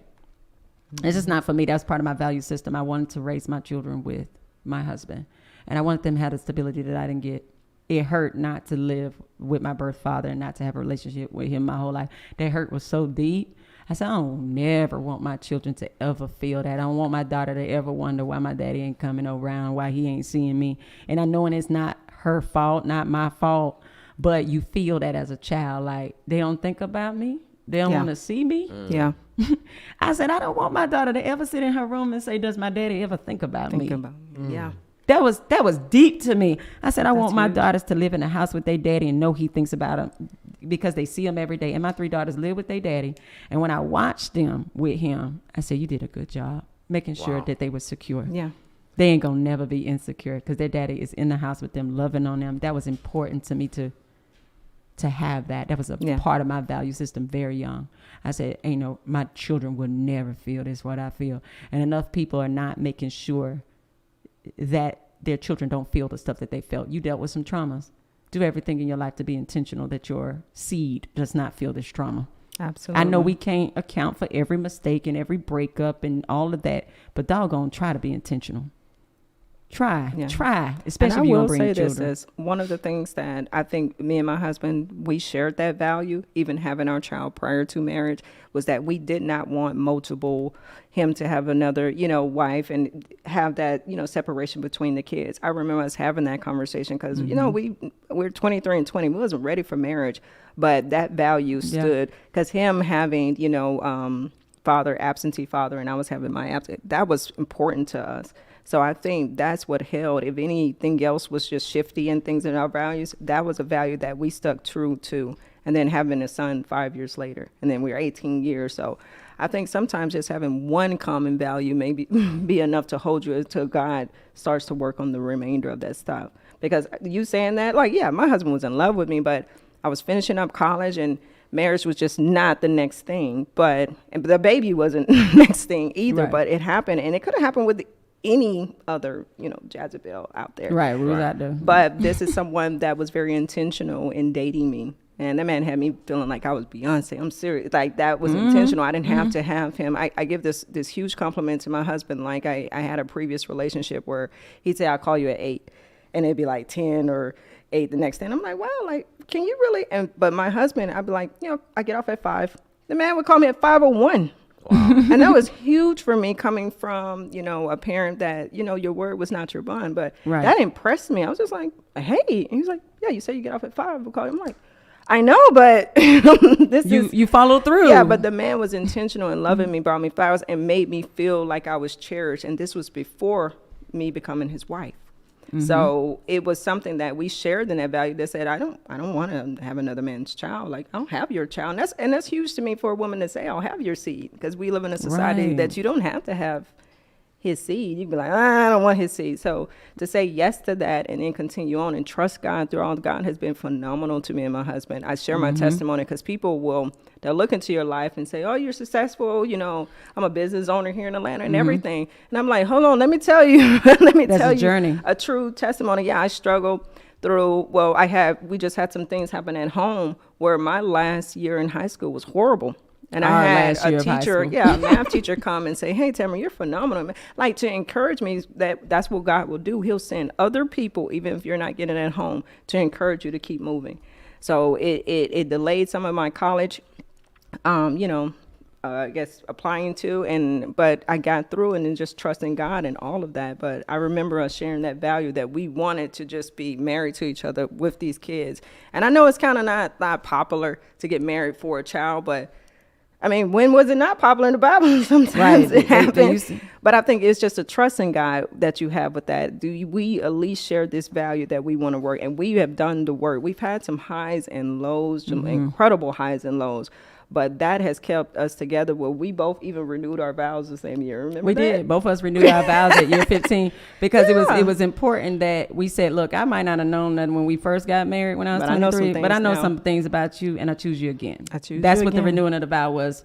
After knowing all this and going through all this, I still choose you. Let's keep going. Yeah, it was I want to do it again. I would do it again. And I love my husband more at year 18 than I did at year 1. People say it's all great in the beginning and then you lose it. No, it's great. Why would you lose it? I know you more. Yeah. I love you more. We're more mature. Should be. We're more wiser. Yeah, this thing should get good the longer we together. Yeah. The longer me and my husband are together, we just like, this thing is good, man. Like, we don't argue like we used to when we were petty, when we were unwise, when we were immature. Yeah, absolutely. We know each other's favorite thing. I know what my husband likes and what he doesn't like. You know what I like on that? So you get better. People are selling a lie like marriages they suck over time. Yeah, it's a sucky people.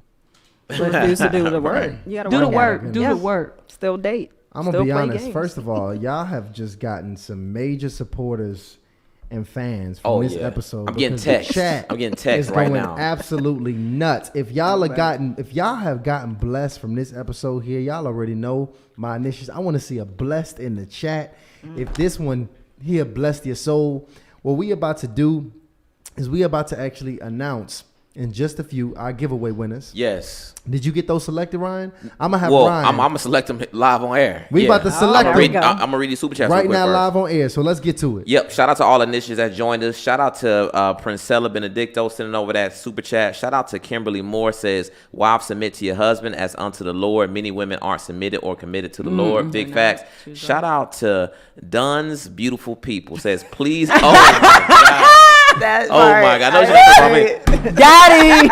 Yeah. Please button up your shirt. Tysean is giving Jezebel spirit over here. Jezebel? Daddy. Hold on. Wait, this for me. Yep, that's for you. That's for me right here. Yeah, button that up. Button that up. Shout out to the initiates for holding us accountable. That's why I kept staring. You got to be congruent with your word, my friend. Look at Jezebel. It's whoredom. It's whoredom. That's hilarious. That's hilarious. Exactly. Then we had a question in here, and maybe we already addressed it. Shout out to Dove. Says, what do you all believe is holding us back from prioritizing the important things like values and more, or prioritizing those things more than we value looks and physical sexual connection? It's bombarding you, y'all. This stuff is bombarding. Y'all talking about people being groomed for something. We've been groomed for fornication more than homosexuals ever been groomed. I'm sorry. I was groomed for fornication years in the making. Like, come on. Like, I laugh at people. Leave them homosexual folks alone. Like, let's deal with fornication. Yeah. We've been groomed for it. Like, it's on everything. Like, music, people was fornicating in the videos, in the movies, like, on everything. Like, we're all fornicating. Like, we can't run away from fornication. And so, yes, we value sex because it's like beat into our head every day. Yeah. Do you understand how much money is surrounded around sex? Oh, so much. They need y'all not to be married.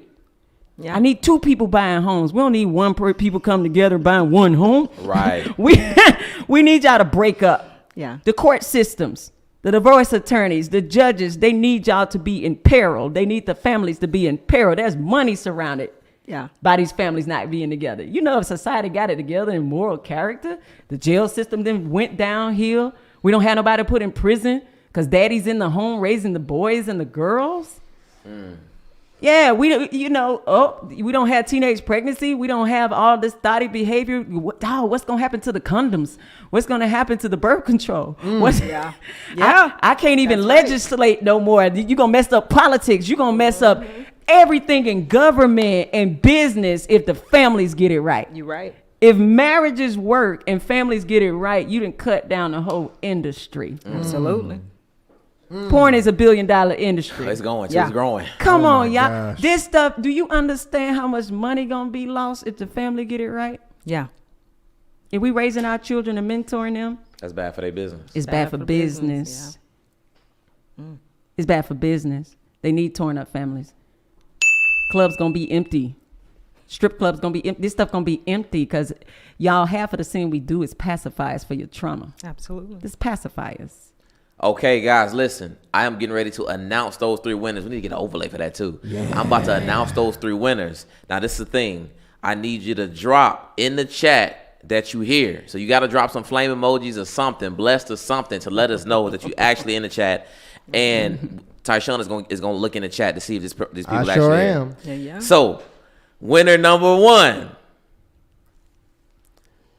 Sequoia Jelks. Sequoia Jelks. Show yourself. That's winner number 1. So winner number 1, Sequoia Jelks. Sequoia, you in the chat? Man, we got fake hears, man. Stop putting here if you ain't Sequoia Jelks. All right, because that's a very unique name. They over here. It's only one Sequoia. They cheating right now. They cheating?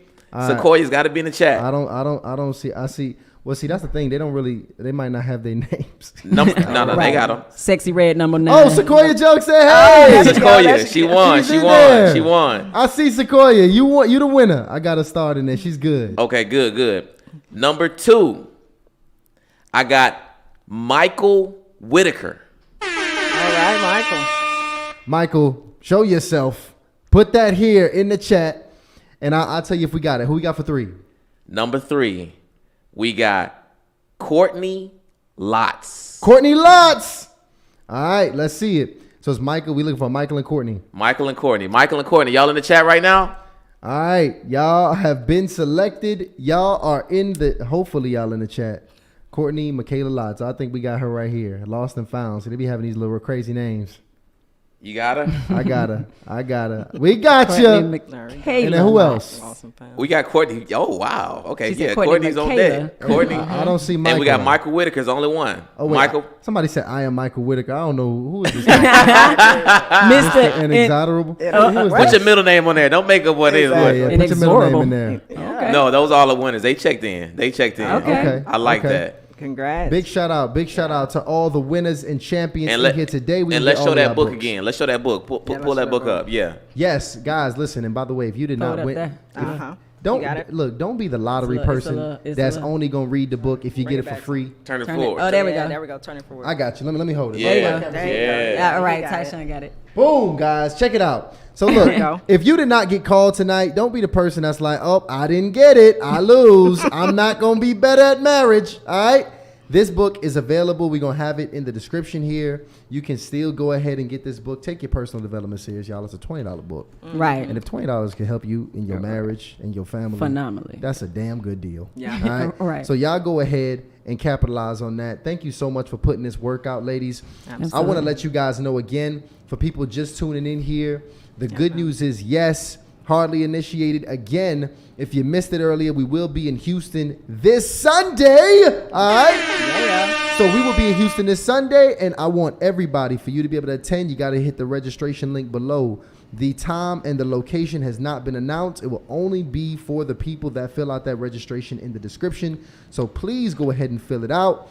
And for my people who really want to even spend a little extra time with us, y'all know my man Pastor James out there. We told him we can't touch the city without going ahead and showing love to him. So we will also be at Pastor James Church this Sunday as well at 11 a.m. And we will have the meetup following right after at a separate location, y'all. So that's how it's going down. Make sure y'all take advantage of that. Big facts. And for all of the winners, the 3 winners, I am going to email you guys shortly after the show. The only thing I need is your address, and we will get the 3, or each one of you get a signed copy of the book directly from us. Man, that's it. And y'all already know, guys. Check it out. Y'all Hardly in Love Cars, guys, is here for you. So please always in the description and ready for you guys. 100 open-ended questions that you need to have, right, a part of your utility belt, so you could be able to use it to have some great conversations with these folks to make sure y'all got the same values. All right, I promise you gonna know a few cards in if y'all values on the same page. Right. So go ahead and get your Hardly in Love decks. They are available here as well. And man, listen, y'all did an amazing job tonight. First of all, Tara, just so y'all know, Tara is really in this like this didn't just come. She didn't just drop a hot bar freestyle right now. This is really who she is. It's my job. She is a Christian counselor, and she is constantly working with singles and married couples on a consistent basis. She is in the trenches of the work. And I think you even got some incredible workshops coming up as well, don't you? Oh, yeah. I have a wives boot camp. Like, I'm literally just taking these women through this stuff. A lot of it that's in the book, they can have private conversation. You know, I'm doing it virtually. So I don't care where you are in the world. If you want to come in and you want to learn how to carry this mantle of being a wife and handle this ministry well, where you are happy, your family is happy, and all things are going well, join the wives boot camp on my website. And also, I'm going to have this amazing marriage conference that's coming up, and it's for married couples and those who are on the precipice of marriage, or you're about to get married. You feel like that's where the relationship is going. It's going to be an awesome marriage conference the first weekend in October. So I'm only taking a couple of couples. So go ahead and sign up for that and register for that. But I'm on this. I'm not about just giving the information. I'm trying to be a part of the solution. You know, I'm trying to help this generation, because we can do this thing better than our parents. Absolutely. We really can, and we're supposed to. God is only asking us to outdo our parents. He ain't asking you to outdo your neighbor who had a better start than you. No. But he's saying, can you outdo the parents? Can you do a little bit better than that? And so I'm here to help. Those are my workshops. I always am giving out something, like having some type of workshop, but those are the ones that I have right now. Man, I love it, y'all. That will also be in the description here. So if y'all really want to get that deep work in, I'm talking that deep work in, go ahead, get into the description, and go ahead and hop into that boot camp. A Hardly Initiated Stamps. Bam! And that's something that's going to be incredible for your personal growth and development. And for those of you who want to know what's coming up next, y'all know this is Monday and Wednesday night. Now, keep in mind, next Wednesday, for those of you who missed it, we are taking off, y'all. We really got to build this for you guys. We get your emails, we get your chats, we see what you want for us, and we take it next week to really get into the trenches so we can deliver everything to you guys at an even higher level. You got to understand, it's very hard to build this business and come on here and give you guys a transformational episode at the highest levels that we wanted to give it to you guys 2 times a week. But we will put out a very special pre-recorded episode for the next few Sundays, for the rest of this month, actually, that we have been working on, that you guys, I'm sure, will enjoy. In fact, tomorrow we actually got a live from the OG, one of the most visited members of the platform.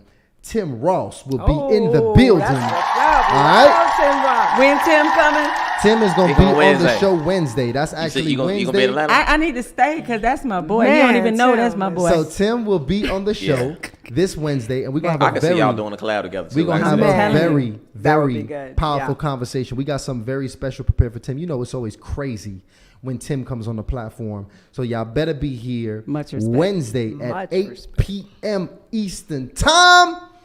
And man, ladies, I got to thank y'all before we let everybody go. Man, thank y'all. You're welcome. This is good. Y'all came and really, y'all over-delivered tonight. I'm thoroughly impressed with just everything that you ladies have not only experienced, but have been through and now know how to package and deliver to the people, because that's a whole nother skill set. Teaching, It's to be able to teach at the level that y'all ladies did tonight is absolutely incredible. So big shout out to you ladies, and shout out to everybody in here that made it this far in the episode. I love people in here. Just understand, you could be eating a lot of junk food tonight online, but you had some vegetables tonight with Hardly Initiated, because this was some nutrients for the mind. Shout out to you if Hardly Initiated is regularly a part of your thought diet. That already says a lot about who you are and where you're going. If you can, everybody, please. I know y'all usually just let this one go in one ear and out the other, but I need y'all to subscribe. Just press that button. It helps us grow more than you know. And even bigger shout out to everybody with a badge next to their name in the chat. Our members, our initiates, our supporters. Trust me, next week we really taking off for you guys, because you guys, the people that are really helping us expand and push the message even further, I can't even overstate how much we appreciate you guys. So much love to you guys. And as you already know how we do it, hardly initiated. We are out. Yeah.